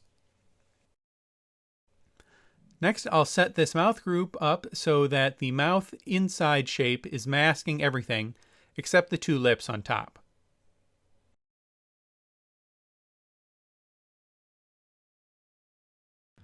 Now this mouth group is actually just one of our positions, so I'm going to rename it to rest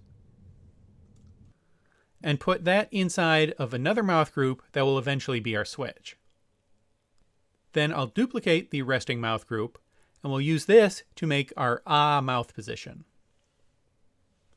Inside the ah mouth group, I'll just shift the shapes around to make the ah position, being careful not to delete or add any control points.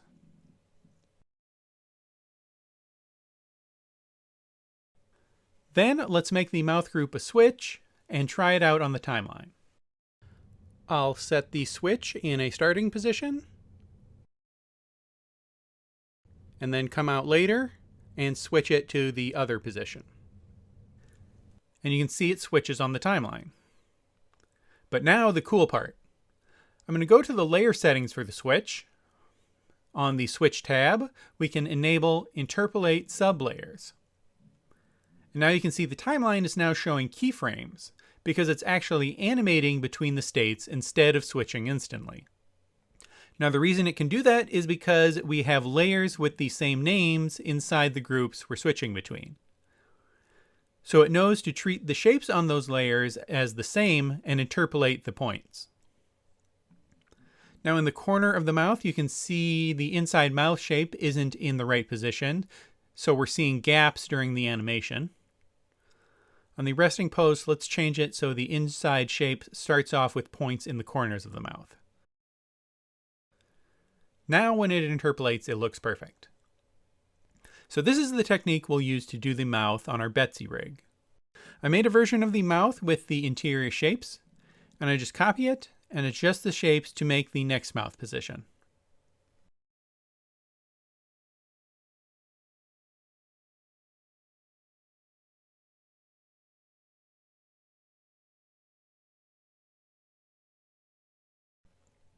In addition to your mouth positions for speech, you can add in whatever other expressions you think might be useful. So there we go. We've got all our mouth positions set up for 3/4 view.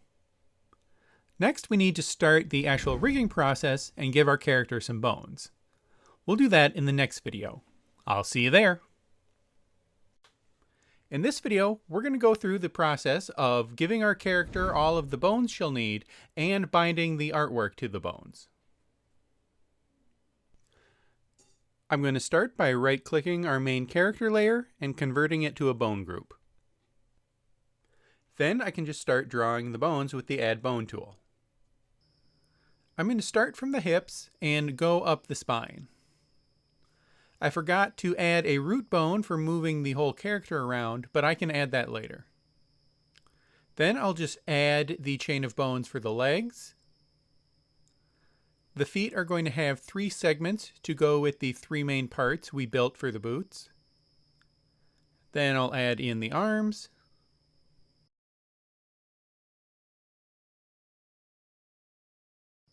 Now let's start binding layers to these bones so we can actually test out how they move. Let's start with the easy stuff. We know the head group, the braid group, and the back hair all need to be layer bound to the head bone.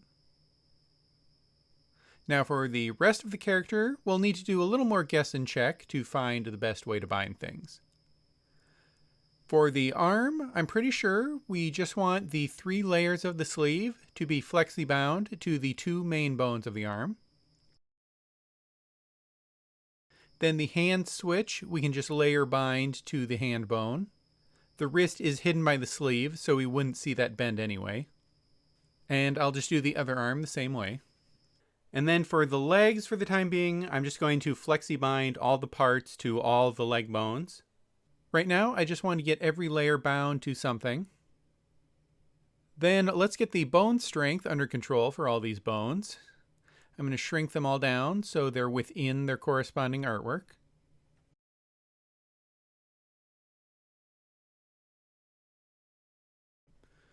Now, for the body, specifically the jacket, I want to make sure all the pieces, including the collar and the hidden parts of the jacket on the other side, get flexi-bound to all 3 of the main spinal bones. That will make sure the pieces get distorted in the same way and stay lined up. Oh, and it looks like we need to layer bind the hips to the hip bone. Okay, it looks like all the parts of the torso are staying together pretty well. Now I think her neck is long enough that I want to have 2 bones instead of 1, so it can actually bend. I'm going to use the Transform Bone tool to shorten the existing neck bone and add another one in. Then I need to use the Reparent Bone tool to make sure the segments are parented in a chain. Then I'm going to try flexi-binding the neck to the 2 bones. First I need to reset the binding on the neck, and then I can flexi-bind it to the neck bones. But I'm getting some distortion at the top and bottom.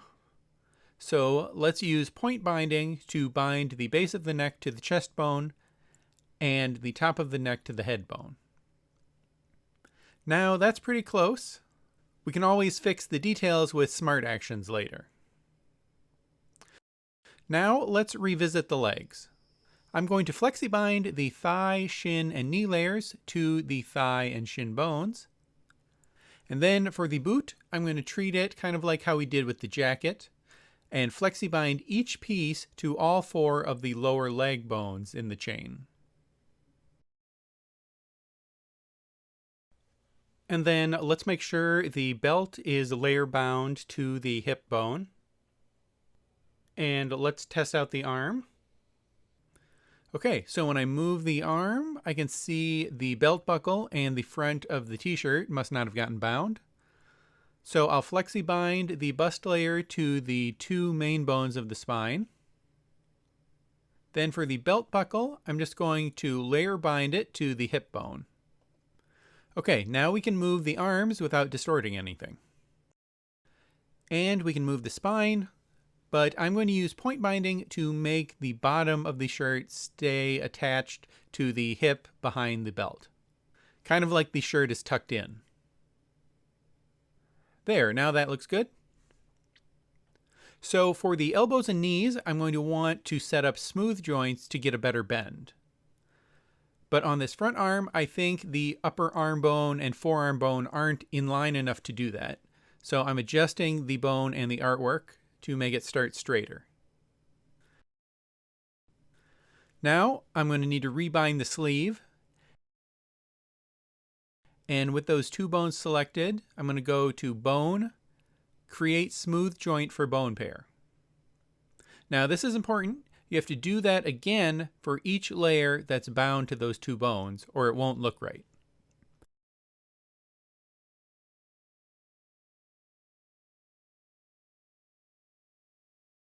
There, now that elbow bends pretty good. Then I just need to repeat that process to set up a smooth joint for the other elbow and the 2 knees.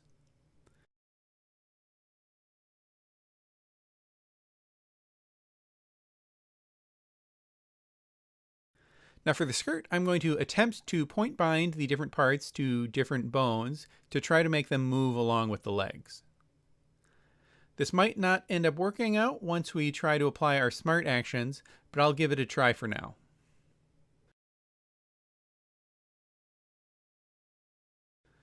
Now there's bones for every part of the body, except remember we want to rig the ponytail too. We aren't going to do it on the main character bone layer. We'll do it on the 2 groups we set up inside the braid switch. So I'll convert the braid dynamic group to a bone group, and then draw in some bones with the Add Bone tool. Then I'll switch to the braid sketch group and make that a bone group as well. Then with the Sketch Bones tool, I'll try to draw a chain of bones approximately the same size as the other ones I made. Okay, now back on the dynamic bone braid. I want to set up bone dynamics so that the ponytail will automatically animate as the character moves. But I need the character to be moving in order to test that. So now I do need to add in that main root bone to the character. and I just need to make sure the hip bone is parented to it. Now I can just make a quick animation of the character bouncing up and down.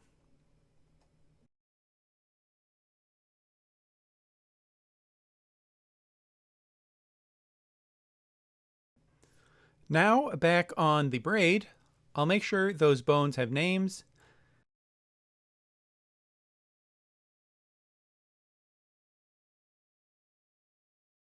And we better adjust their bone strength too. Then I'm going to enable bone dynamics on each of them. Now if we play the timeline to test it out, we can see the default settings for the bone dynamics just don't work. The braid is way too stiff.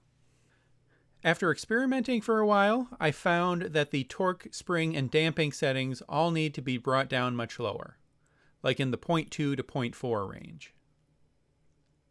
You can look at the project file to see the exact settings for each bone. But now we've got the braid bouncing pretty nicely. So now that the character has all her bones, we can move on to adding smart actions to those bones to make the bends look better. We'll do that in the next video. I'll see you there. So now that we've added all our bones and done our basic rigging for the character, we're going to add smart actions to those bones to enhance our rig further. Let's start with this front arm and see what we can do with that. With the upper arm bone selected, I'll just use the Actions palette to create a new smart action. The action on the shoulder is pretty simple. We just need to change the shape of the top sleeve so it looks like there's a consistent seam where the shoulder joins the jacket. Then we'll set up a second action for the arm moving forward. And here we can even have the body of the jacket get pulled forward along with the shoulder.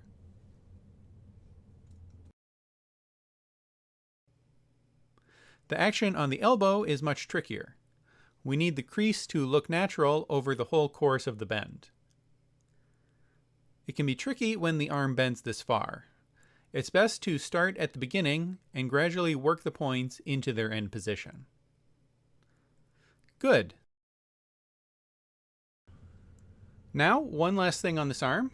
On the hand bone, I'm going to add actions that move the cuff of the sleeve out of the way when the hand bends.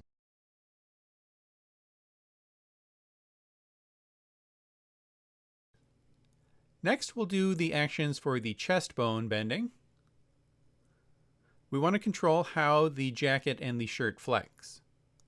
The bottom of the jacket should retain more of its original shape, but the front of the shirt should bunch up more. And don't forget about the hidden parts of the jacket too.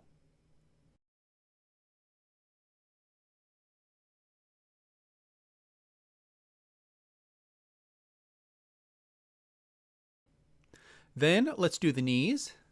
These are pretty easy, not a lot of lines to manage here.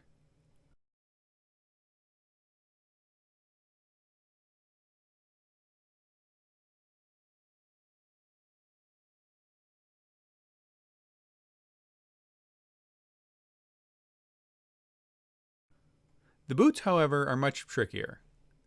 We need to make sure that the big heel retains its shape as it gets pushed by the bone.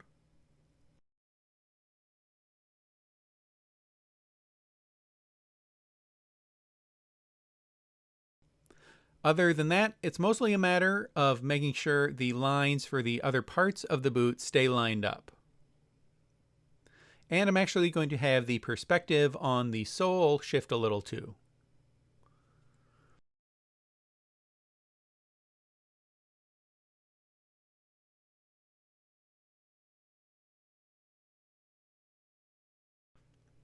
Okay, now for the skirt. I'm going to attempt to make actions that will account for the leg's position. It's pretty easy if only one leg is moving at a time, but we'll need to test to see how it looks when we move both of them.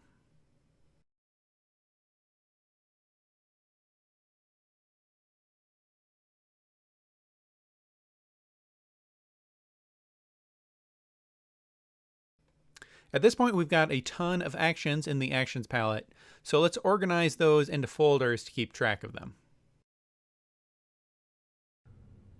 So to test out our rig, I'm going to add target bones to the arms and legs. I'm going to put them at the wrists and ankles so that the hands and feet are free for us to rotate how we want.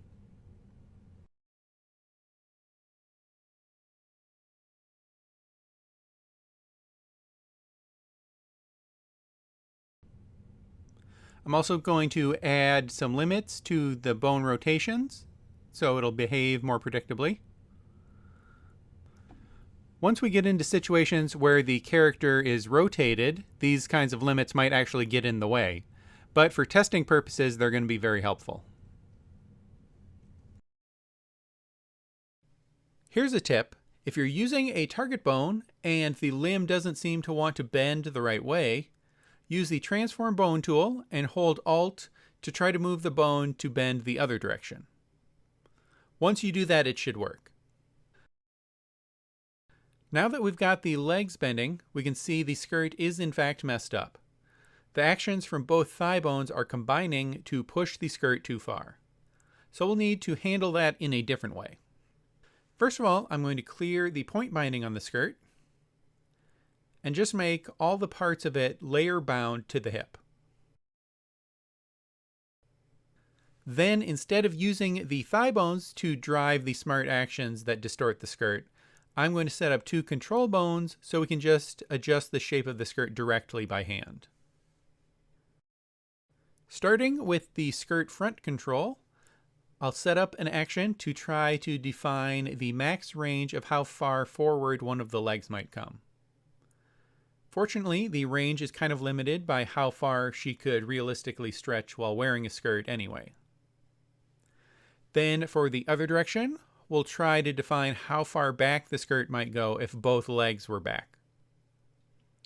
Then for the skirt back control, we'll do the same for the back edge of the skirt. We want it to curve underneath when it comes forward, and then flare out when it goes back.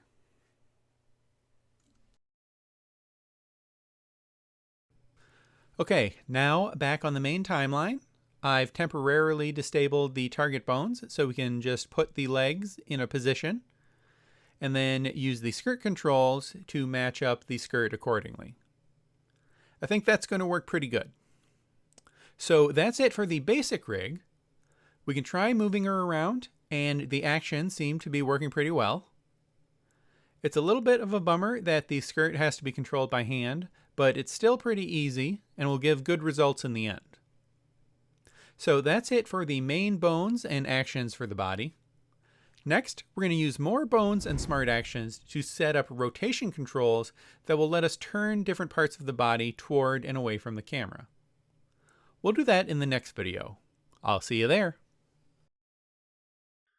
In this video, we're going to set up controls that will let us rotate our character toward and away from the camera. We're actually going to make it so that the legs, chest, and head can be rotated independently. Let's start by setting up two bones for the leg rotation and the chest rotation. We'll do something special for the head later. Now let's start with the legs. I'll create an action. And I'm going to want to put angle limits on these controls. Okay, so those have limiters now. And back in the leg rotation action, I can set my bone's left position.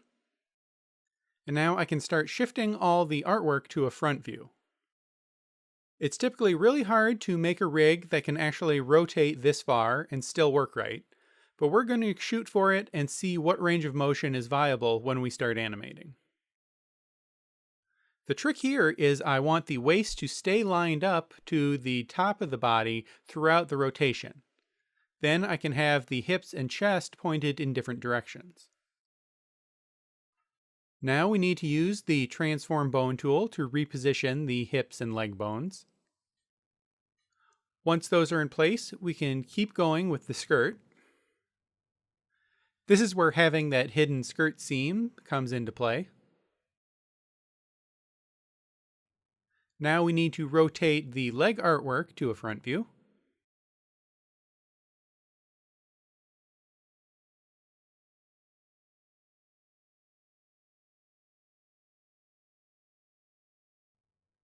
And now the boots are going to be the hardest part. I'm going to start by using the transform bone tool to shorten the foot bones so that they will be closer to where we would want the artwork to be. Now I'm going to shift the different segments of the boot to something closer to a front view.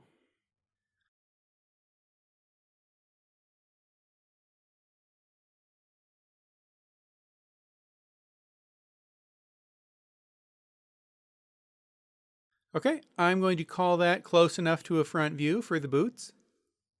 Now let's go back to the main timeline. Now I realize I made a mistake. I shouldn't have moved the target bones inside the smart bone action. That causes a conflict with the target bones position here on the main timeline. So I'm going to disable the target bones for now, and then go inside the rotation action and use the transform bone tool to position the legs correctly. And now we can see that the leg rotation control works right. Now we can make the next action for turning the other direction and go through the process of shifting the artwork to make the profile view.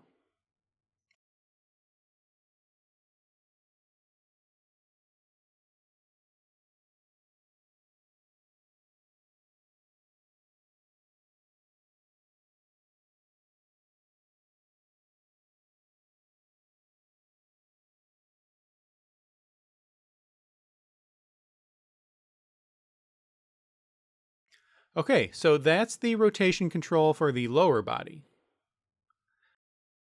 Now we need to do the same for the chest rotation control.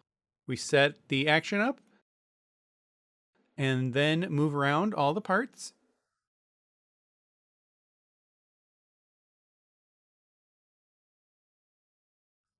This is where those hidden jacket parts come into play. Though I'm realizing I totally forgot to give her a lapel on her left side. So I'll copy and paste the one from the right and flip it. Now I just need to make sure that it's hidden in the 3/4 view and only comes out when the chest rotates. Okay, that's the chest itself, but I still need to make the arms come along with it. So I'm going to be sure to disable the target bones on the wrists first. Then inside the rotation actions, I just need to use the transform bone tool to shift the shoulders over, and then adjust the shoulder seam to match up.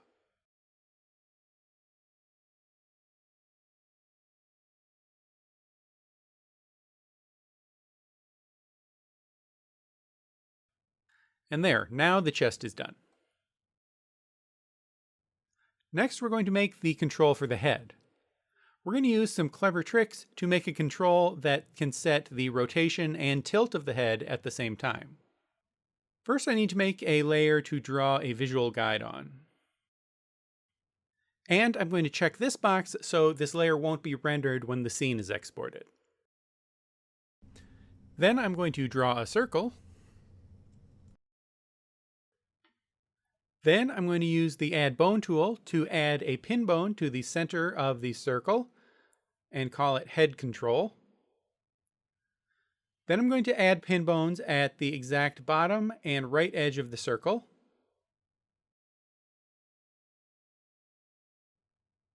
And I'll call the right one Vert Control and the bottom one Hor Control. Then we're going to set some constraints. On the Vert Control, we're going to set its position control bone to be the head control, but set the X influence to 0 so it will only follow the head control vertically.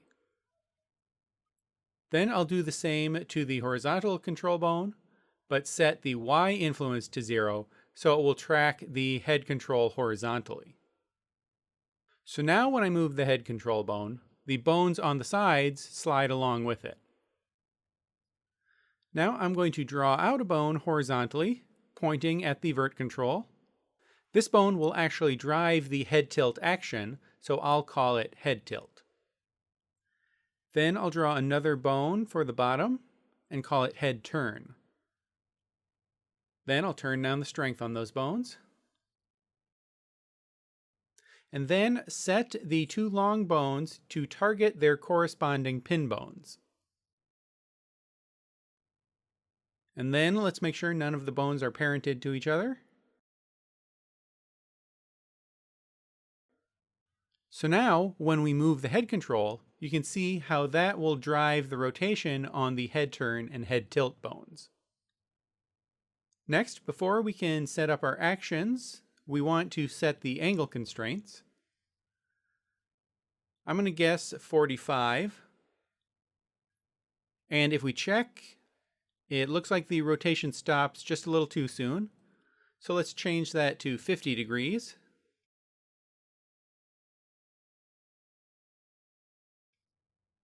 And now that looks just right. So then we should be able to use the same thing for the other bone. There.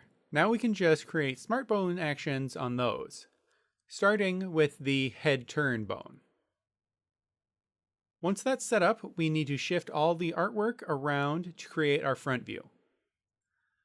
The head is made up of a lot of different pieces that all need to be accounted for.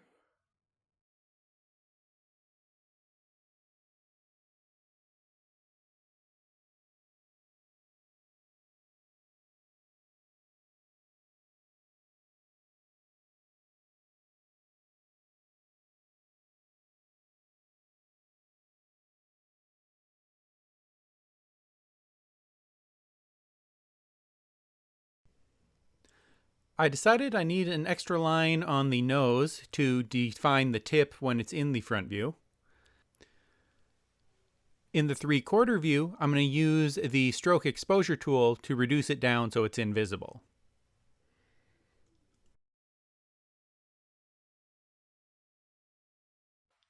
Now to get the front view right, I'm going to move our sketch above our artwork with the opacity lowered.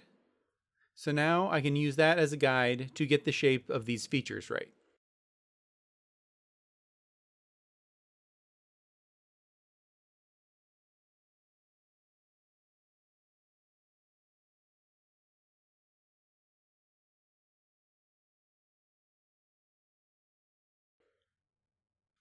Now the biggest pain is going to be the mouth. Because we don't know what mouth position will be visible, we need to make a front view for every one of them.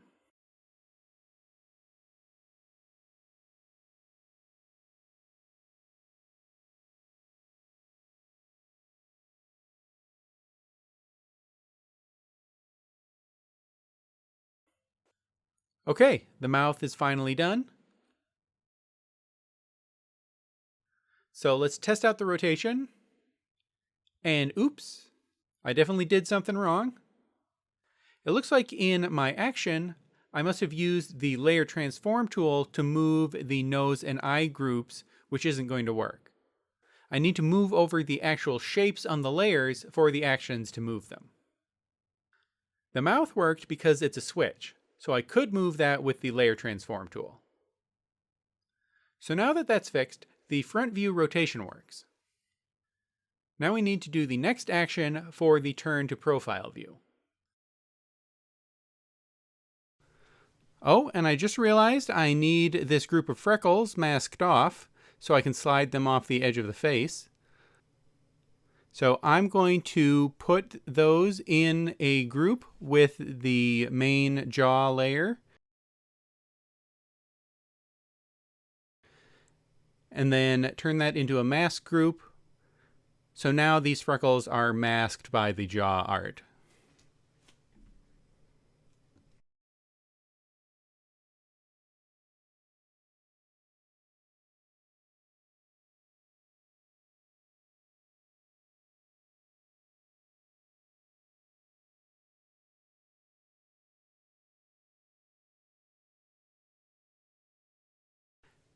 And again, I need to make a rotation to profile view for every one of the mouth positions.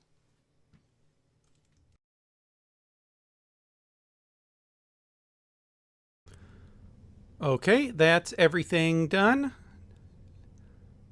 Now let's go back to our main bone layer and test out our rotation. So that's the head turn finished. Now let's do the tilt. I'll make another action and start making the head tilt up. Now we aren't going to be able to tilt that far, but remember we always have the head bone itself we can move to tilt the head. What we're doing with this action is letting us change the perspective on the face a little bit. I'm trying really hard to only move points vertically as much as I can and avoid moving anything horizontally. That will help the tilt and the turn actions look better when they get combined. So now I'll make the tilt down the same way.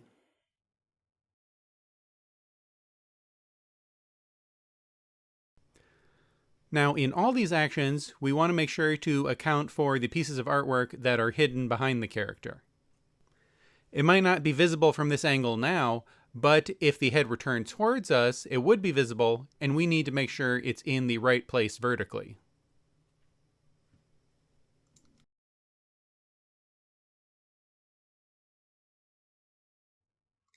And once that's done, we can try the head control, and you can see how easy that makes it to point the head in any particular direction.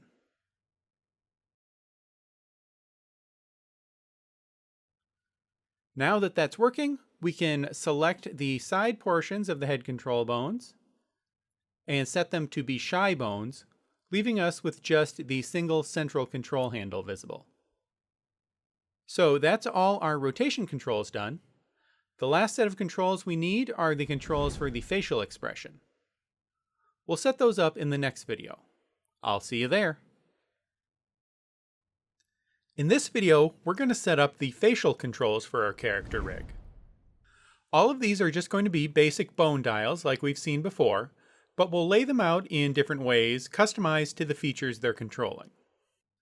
The real challenge here is going to be making the facial animations in our actions work in combination with the rotation controls, so the face looks right no matter which way the head is turned.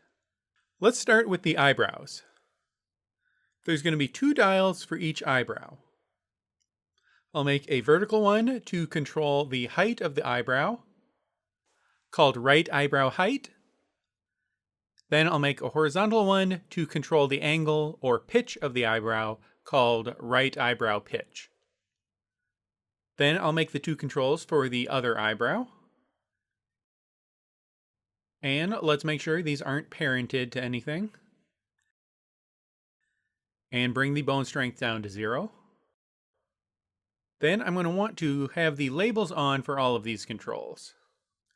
And then let's arrange them so that they aren't overlapping. Now we can start creating our smart bone actions. Oops, I'd better put angle constraints on these. The eyebrows don't have to move far, so we don't need a very big range of motion. And we also don't want the controls to be able to overlap at any point. Now we can set up that action.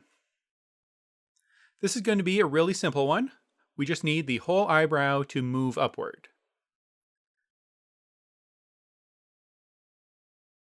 Then we just need the action for turning the dial the other way to make the eyebrow move downward. Next, we need to make the same actions on the height dial for the left eyebrow.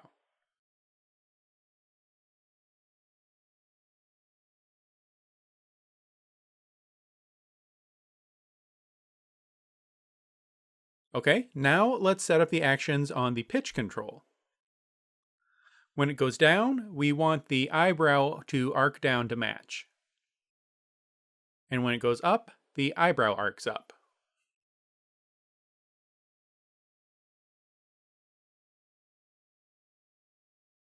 Then we need to do the same for the other eyebrow.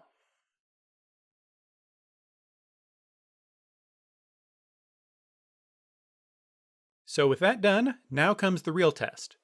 Let's rotate the head to the front view and see if it still looks right. Not quite. Our eyebrows aren't symmetrical.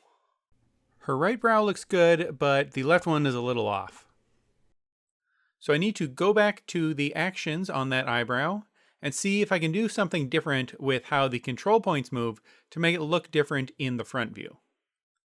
A lot of this is just guess and check. I'm going to set up keyframes on the main timeline with the head turned forward and the eyebrows up to make it easier to go back and forth to check how it looks. One thing that's useful to know is that if you have a control point selected while working inside an action, it will stay highlighted when you come out to the main timeline. That can help you identify what about the point is behaving differently than you expected. Okay, I've found an arrangement of points that looks right in both views. I think the key was that curve on the top point needed to extend over the course of the animation. So that's the eyebrows complete. Oop, though it looks like one of the eyebrows is behind the eye. So I'll just move that layer up top. And now they're good to go. Next, we're going to do the controls for her pupil positions so we can make her look in different directions. The 3/4 view makes this tricky because the perspective is a little different on each eye. But I've got a solution that will work pretty universally for any head angle. I'm going to make 3 dials. The first one is going to move the vertical position of the pupils. The second is going to move the horizontal position. And the third is going to be the pupil focus, which means how far apart the pupils are. And I better make sure those aren't parented to each other. And show labels. And angle constraints. Now I'm just going to set up the actions for each of those dials. The key is I'm moving both pupils by the same amount for each action. That isn't going to look right now in 3/4 view, but we'll be able to use the focus control to compensate for that. The focus control will bring the pupils farther apart or closer together. Again, always moving both pupils by the same amount. So once that's done, we use the controls in combination to point the eyes in any direction we want. Now for the eyelids. This is going to be pretty tricky because there are so many moving parts to account for.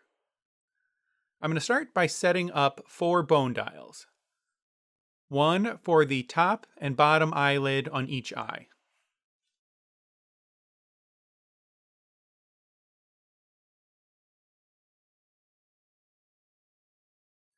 Now I just need to add actions to all these dials that move the lid up and down.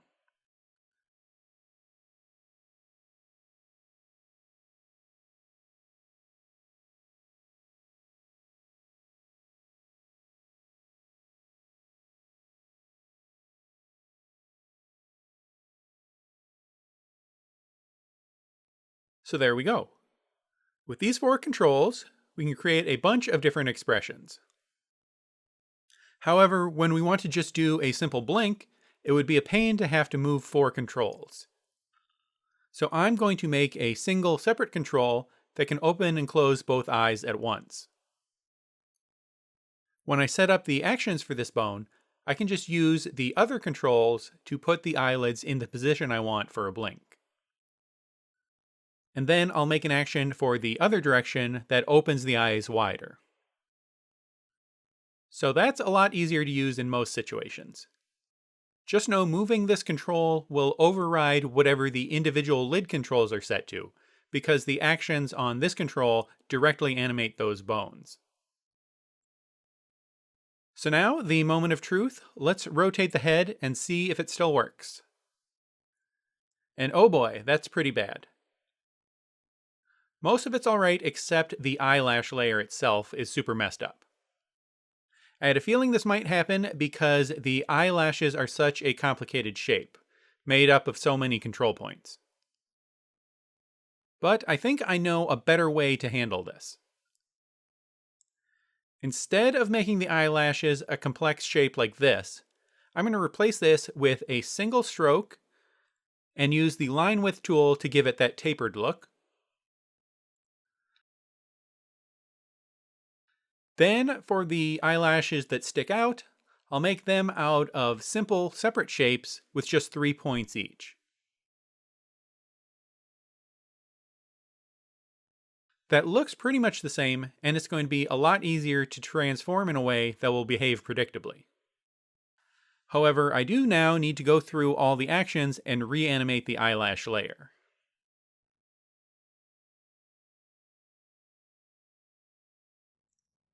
Now on the other eye, I'm going to need to go even a step further. On this eye, it's a little trickier because the part of the lashes that stick out shifts from the inside to the outside during the turn. What I'm going to do is put the inside and outside lashes on separate layers from the line part of the lash.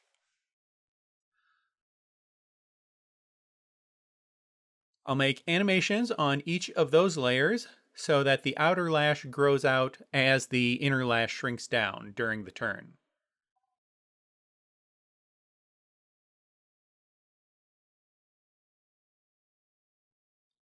And the reason I want them on separate layers is so that I can go into sequencer view and then use the layer visibility settings on each layer so it's only visible during the time when it should be seen. That way we don't need to account for how the head turn action affects those shapes when they're not supposed to be visible at all anyway. It's just a little less to worry about. Now I need to reanimate this lash layer on all my actions.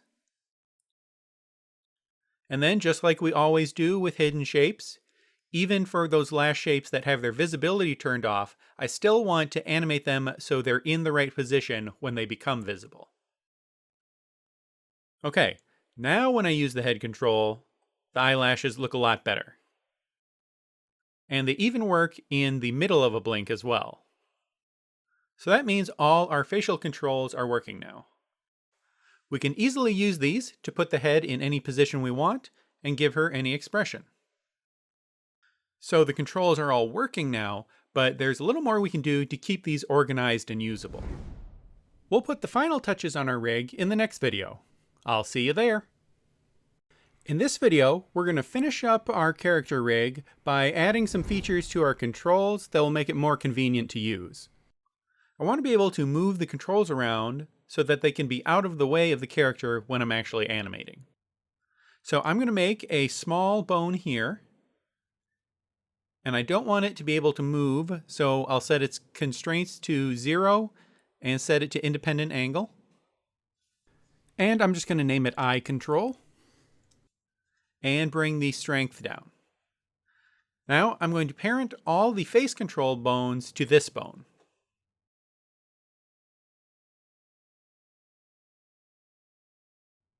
While I'm at it, I'm also going to use the color drop down to color code my different sets of bones. So now, if I'd rather have the face controls on the other side, for example, I can just use the bone transform tool to move them all at once. And now the next thing I can do is take that little handle bone and set its position control to our rig's root bone. But I'm going to set the Y influence to 0. So now, when we use the root to move the character around, the controls come with it. But they don't bounce up and down with every step the character makes. Now, right now, the head control circle is moving, but we'll fix that by setting up a handle for the rotation controls as well. I'm going to make the handle bone, and then make sure that its angle is set to 0. Call it rotation controls, and then set the constraint so it can't move. Then parent all the bones to it.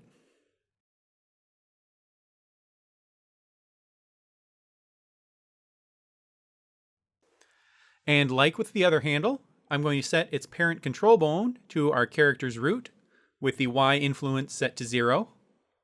So now it tracks with the character like the other controls, except that the circle is still going up and down. So we need to use layer binding to bind the circle layer to the handle bone. Now that's tracking properly. Great. So now that our rig is complete, let's save it to the library so we can easily use it in other scenes. Just click this button to open the library. Then within our content folder, let's create a new folder called Characters.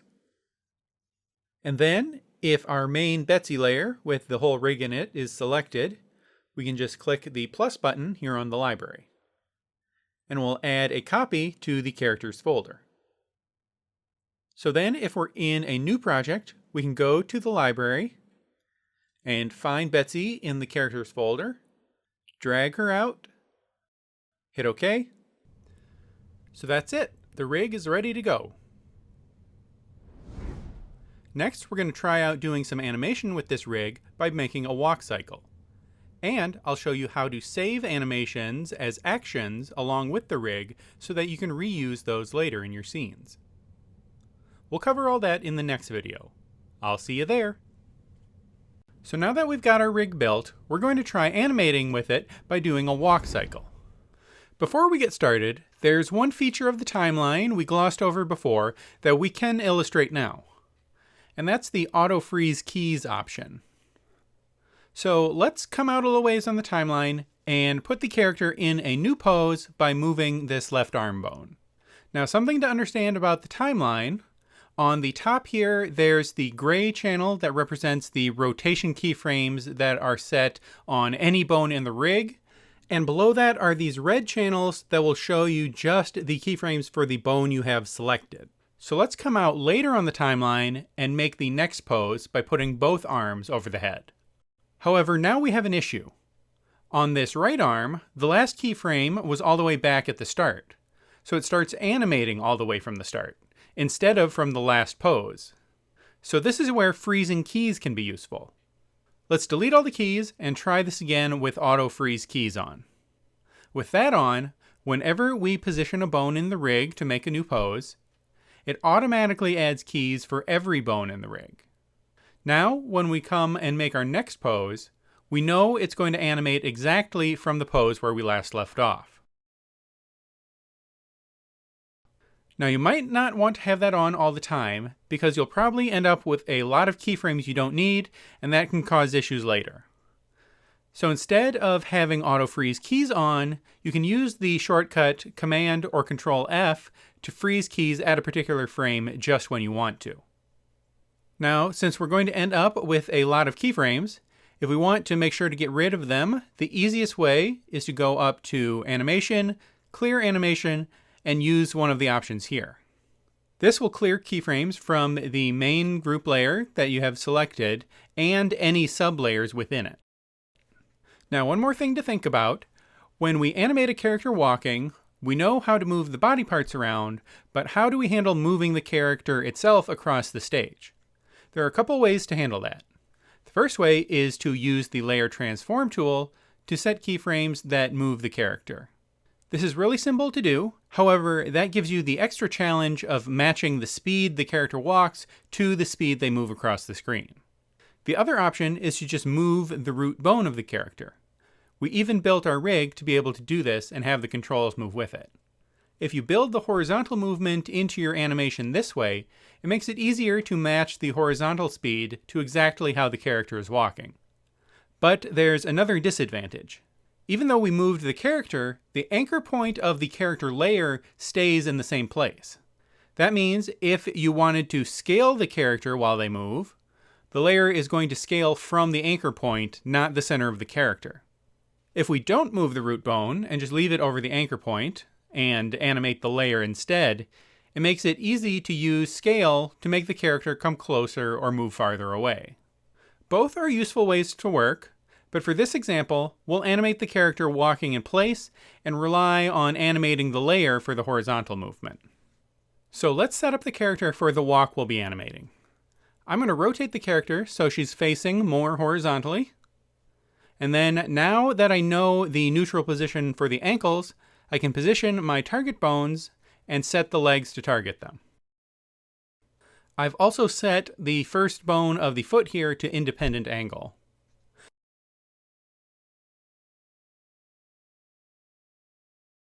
Now for the arms, I'm actually not going to set up the target bones.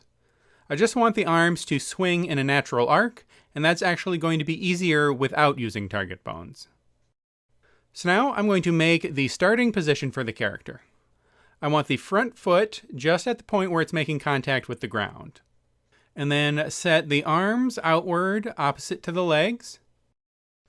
And we can rotate the shoulders and hips a little. And the body should be pitched forward a little. Then I'll set the switches for the hands to a position that looks better for this pose.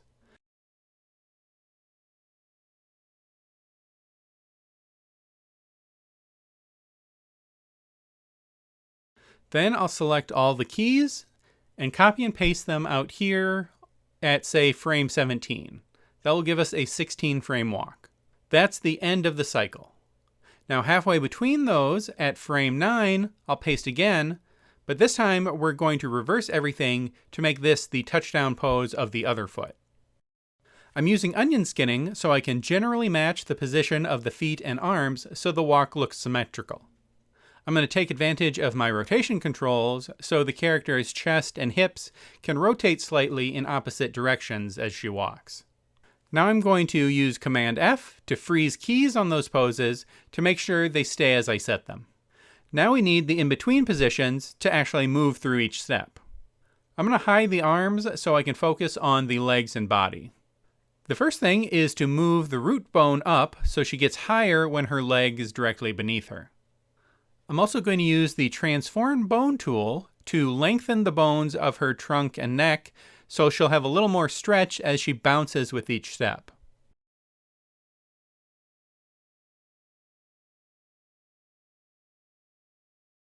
Then I'll copy that so she's at the same height on the other step. Then I'll just adjust the skirt.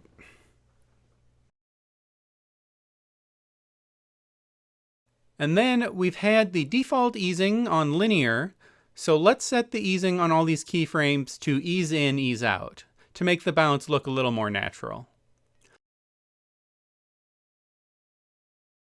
Once there's some rhythm to the bounce of the body, we'll actually position the leg target bones so she lifts her feet during the step. This is called the passing pose, where the back foot becomes the front foot.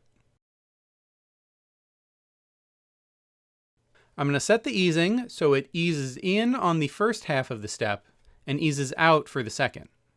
We want the foot moving fastest during the passing pose.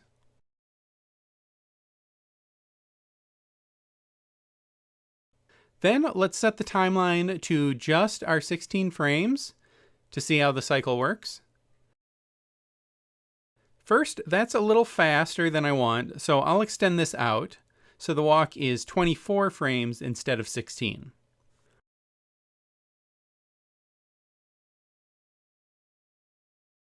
So that rhythm looks good, but there's definitely more work we can do on the easing, especially on the feet.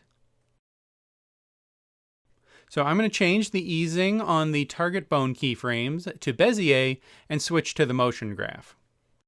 Now the red graph for the X dimension and the green for the Y dimension look very different. We want to make the X graph, or forward motion, steepest or fastest during the passing pose keyframe. But on the Y graph, for the height of the foot, we want the foot to slow and then reverse, so let's make the graph get flatter at the passing pose. Then, to get the skirt right, I pretty much need to go frame by frame and match it up, since the width of the legs changes so much. And let's see how that looks. Now let's turn the arms back on, and just to establish a baseline, I'll set the easing on the keyframes on all these bones to ease in, ease out.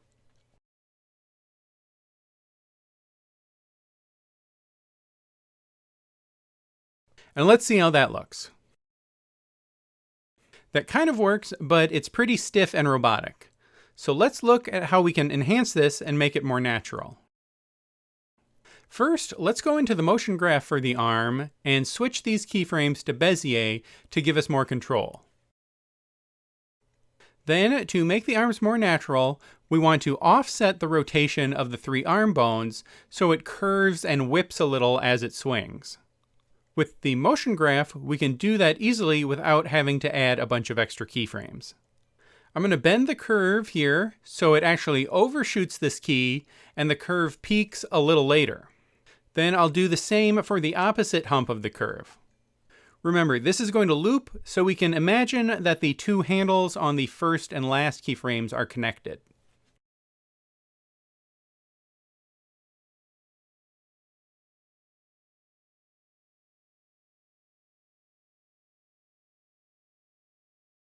To really get the effect, we need to do the same on the other arm bones. We want the offset and strength of the curve to get more extreme the further down the arm we go.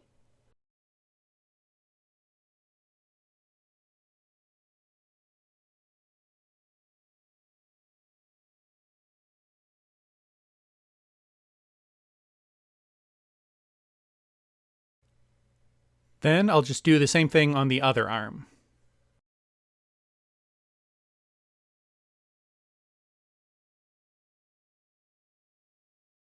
So that offsetting makes the arms look a little more natural. Now let's apply the same principle to the bounce of the body. For the bones of the spine that we made stretch, I'm going to reshape the curve so the bones extend a little farther and a little later, getting more extreme as we go up the spine.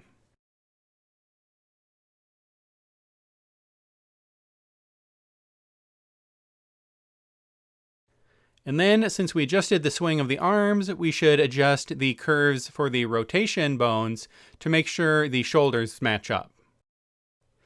And then finally, let's smooth out the way the head tilts back.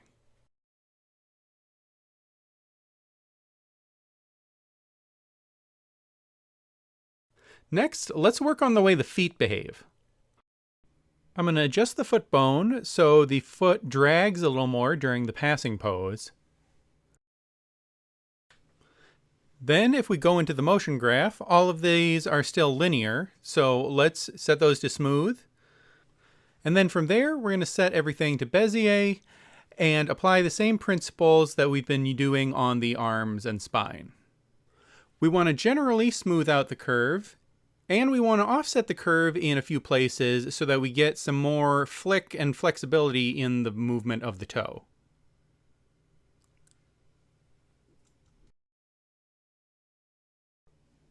Oh, and it looks like we still need to adjust the target bones curve on the other leg.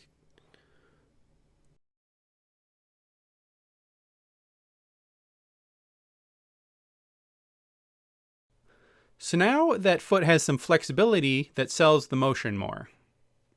Okay, that's our basic walk. Now let's look at how to move it across the screen. First, we need to get the cycle working. Let's select the last keyframe of the walk and set the interpolation to cycle. And extend the playback range so we have plenty of time. And we'll test it. So now that's looping how we want. And we can use the layer transform tool to set the starting position and then come out and set the ending position. Now we need to match the timing so she walks at the right speed. We look at the foot that's supposed to be planted during each step and adjust the timing of this last keyframe so the foot stays in place.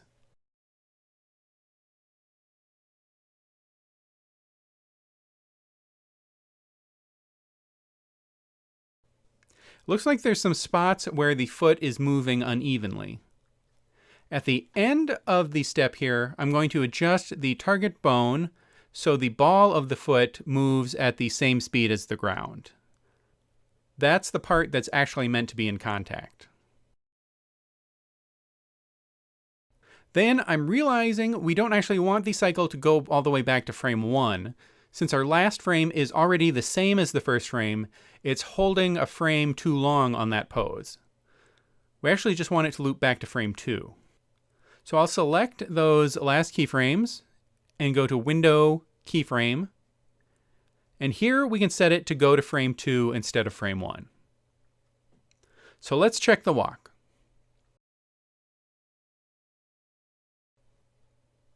The movement looks good, but now we just need to set the skirt to the right position on each frame. And the dynamic bones we put in the ponytail aren't moving how we want. I'm going to go in and adjust the settings on all those. I'll take the torque down and the spring up.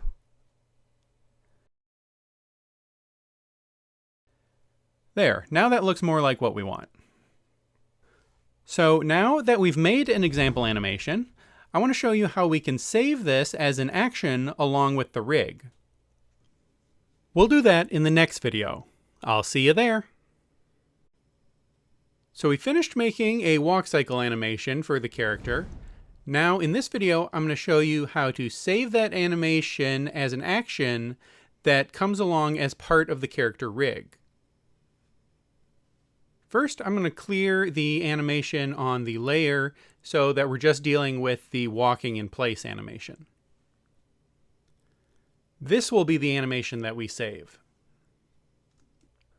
First, we'll select all the keyframes of our animation and copy them. Then we open the Actions panel and click the New Action button to create a new empty action and call it Walk. Then we just paste our keyframes in here. Now I'm going to delete the animation from the main timeline, and we'll save this as a new rig. I'll delete the Betsy rig we already had in the library, and then with the main Betsy group selected, click Add to add our rig to the library. So now in a new document, if we add the Betsy rig from the library and look at the Actions panel, the walk action has come along with it. And now to use this action, we need to select it, and then down here we can either add a copy, which basically just means it will copy the keyframes from inside the action to the timeline where your playhead is, or we can insert a reference. This will add the keyframes, but the layers will refer back to the action itself. So if you were to change the animation in the action, it would change it anywhere you've inserted a reference.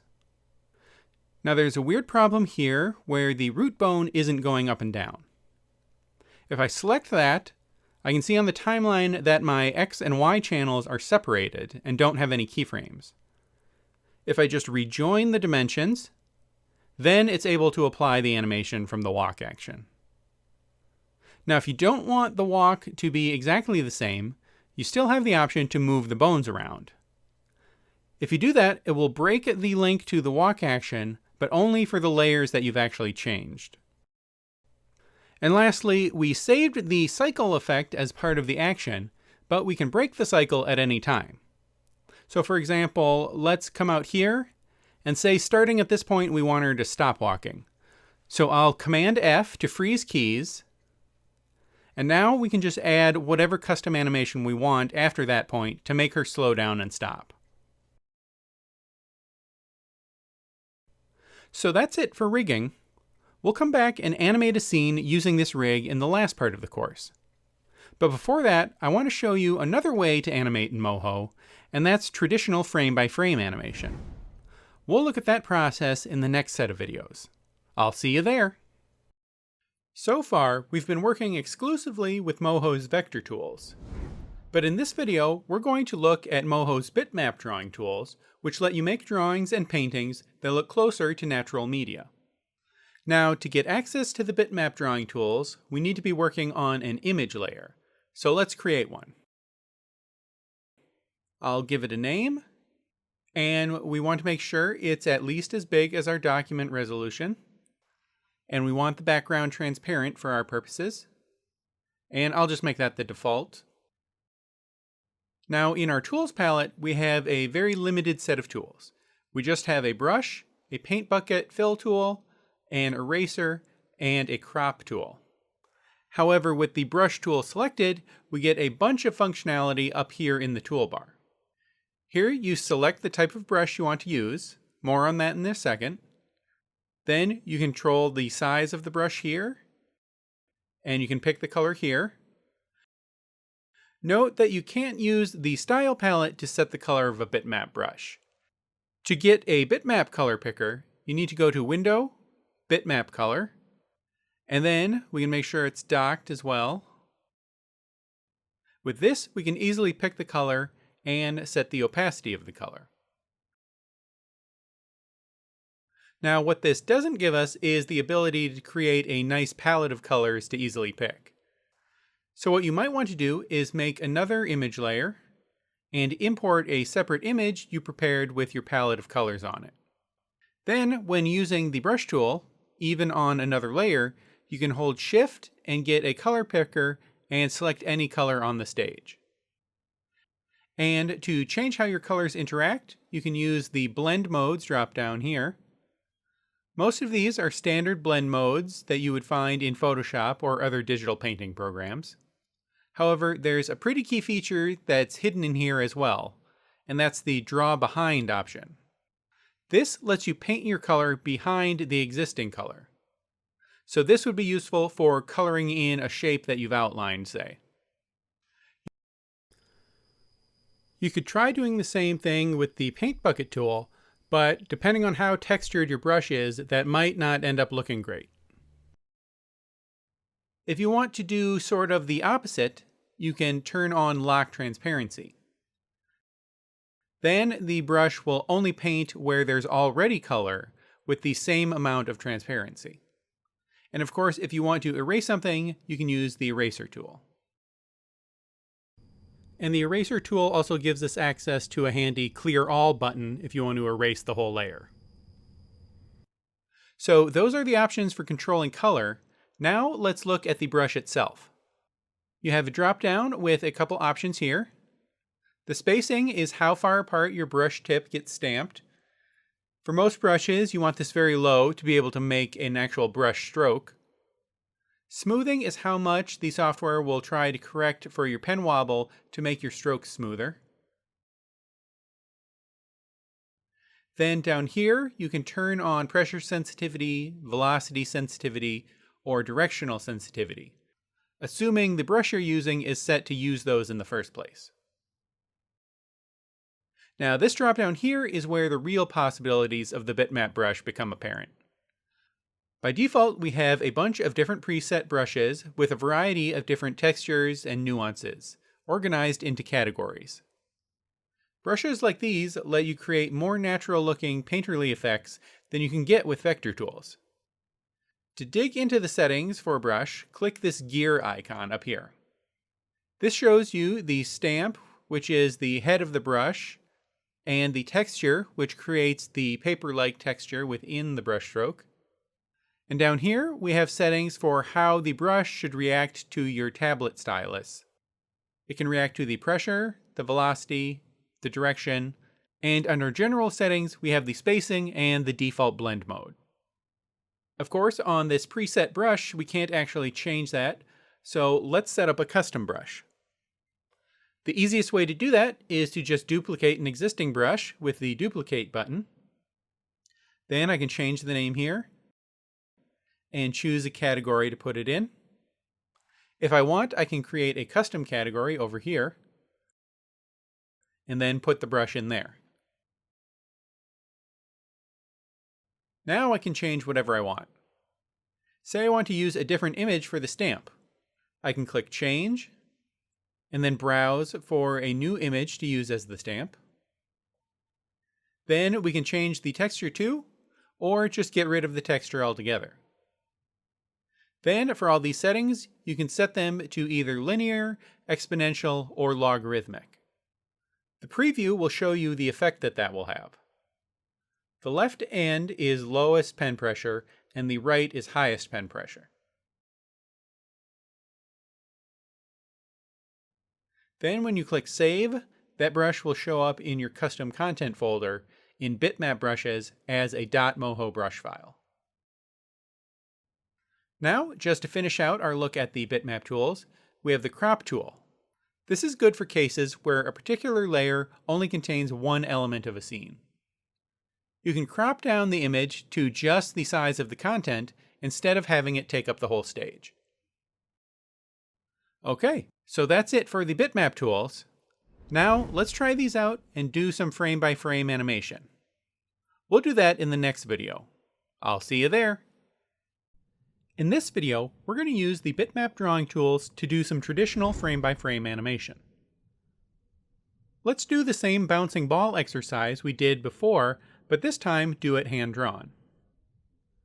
First, I'm going to make a layer and establish the ground plane.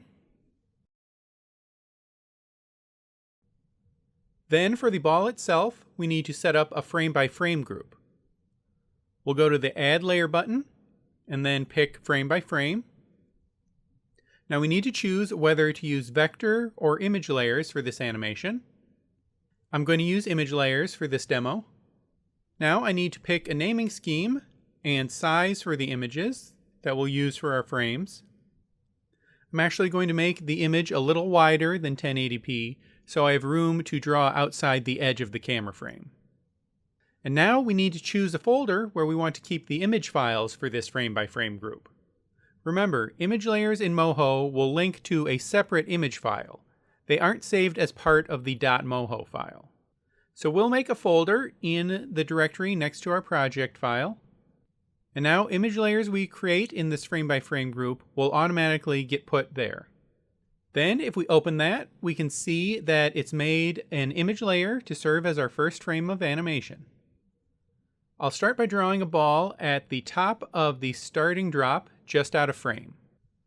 Then to make the next frame, I'll come out later on the timeline where I want the ball to hit the ground and press this button, which makes a new layer and switches to it at this point on the timeline. These other buttons are for if you want to delete a frame or duplicate the current frame, in case you just want to modify the last drawing instead of redrawing it. Then the key to making this process work is to use onion skinning. This lets us see previous and upcoming frames. We just need to click just above the timeline to set the frames where we want to be able to see.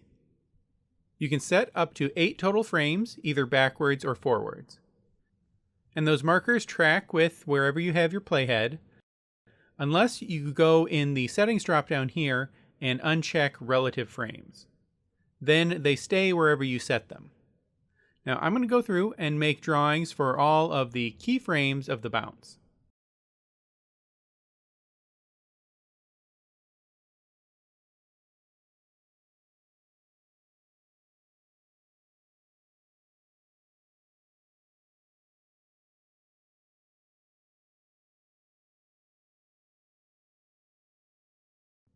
If you ever decide you want to retime something, you can just click and drag to move the switch points around.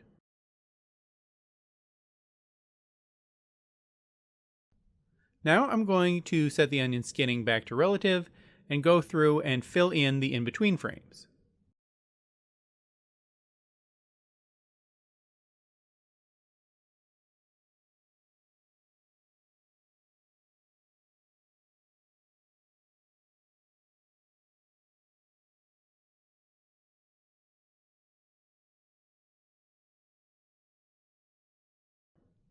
Okay, now let's try playing it back. So there we go. Now if you wanted, you could make another frame by frame layer over this to do cleanup drawings over these roughs, either with one of the inking brushes or even the vector drawing tools. That's really all there is to it. Technically, this process is very straightforward. It all comes down to drawing an animation skill. Now I'm not going to be doing a full hand-drawn animation as part of our final project, but I will show you how to use these tools to plan out your animation's timing and poses. We'll do that in the next video. I'll see you there.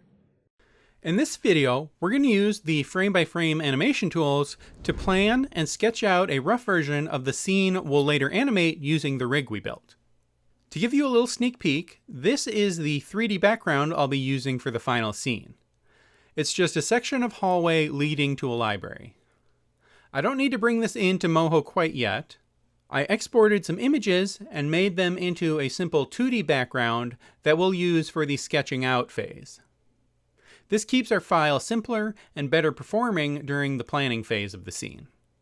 So I'll just make a new image layer and browse for the background. Now that's in, let's set up the frame by frame group. I want to use image layers, and I want their size to be the same as the background image so I can draw anywhere I want over top of the background. I can see the dimensions of the background image here in the file browser, and I'm actually going to make the width and height of my images a little bigger. Then I'll make a folder to store the image layers in. And there we go. Now I have the first big wide image layer here to draw on with the bitmap tools. Now I want to fade out the background image to make it easier to draw over. However, there's a problem if I just go to the layer settings and lower the opacity. It looks like it will work, but when I actually draw, the stage doesn't render the opacity effect while I'm making the strokes. It updates once I'm done. So I'll set the opacity back to normal, and instead put it in a group, and then make a vector layer over top of the background layer. Then I'll draw a white vector rectangle over top of everything, and lower the opacity of that vector layer. Now when I draw on my frame by frame layers, the background stays faded. Next thing I'm going to do to set up is import the model sheet for the character, and then scale it down to the appropriate size. This will help me keep the character's size consistent as we make different drawings in different parts of the scene. Then we're all set up and we can start drawing out the poses for our animation. I'm using a rough sketching brush to roughen the character. The idea of this scene is that Betsy is a bit of a teen detective and she's sneaking into the library to look for clues. So she's going to quietly sneak down the hallway, and then when she gets to the library she'll spot a clue. I'm not worried about drawing her super accurate to the model, since these are going to get replaced by the rig in the final anyway.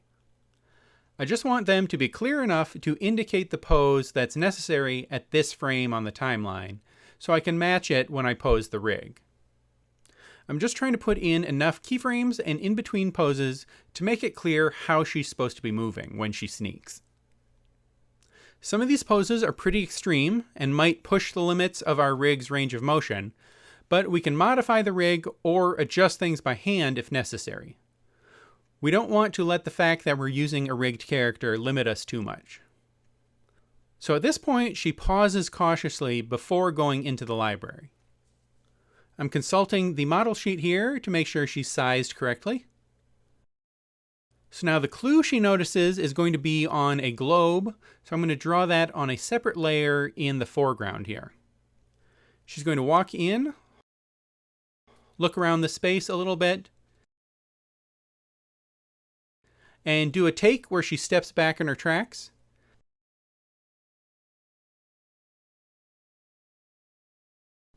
And then she's going to walk forward to the globe in the foreground.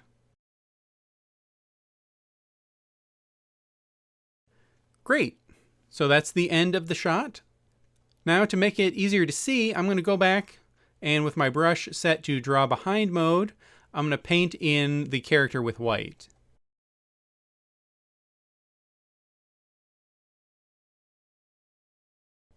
Now we can just press play to see the scene play out.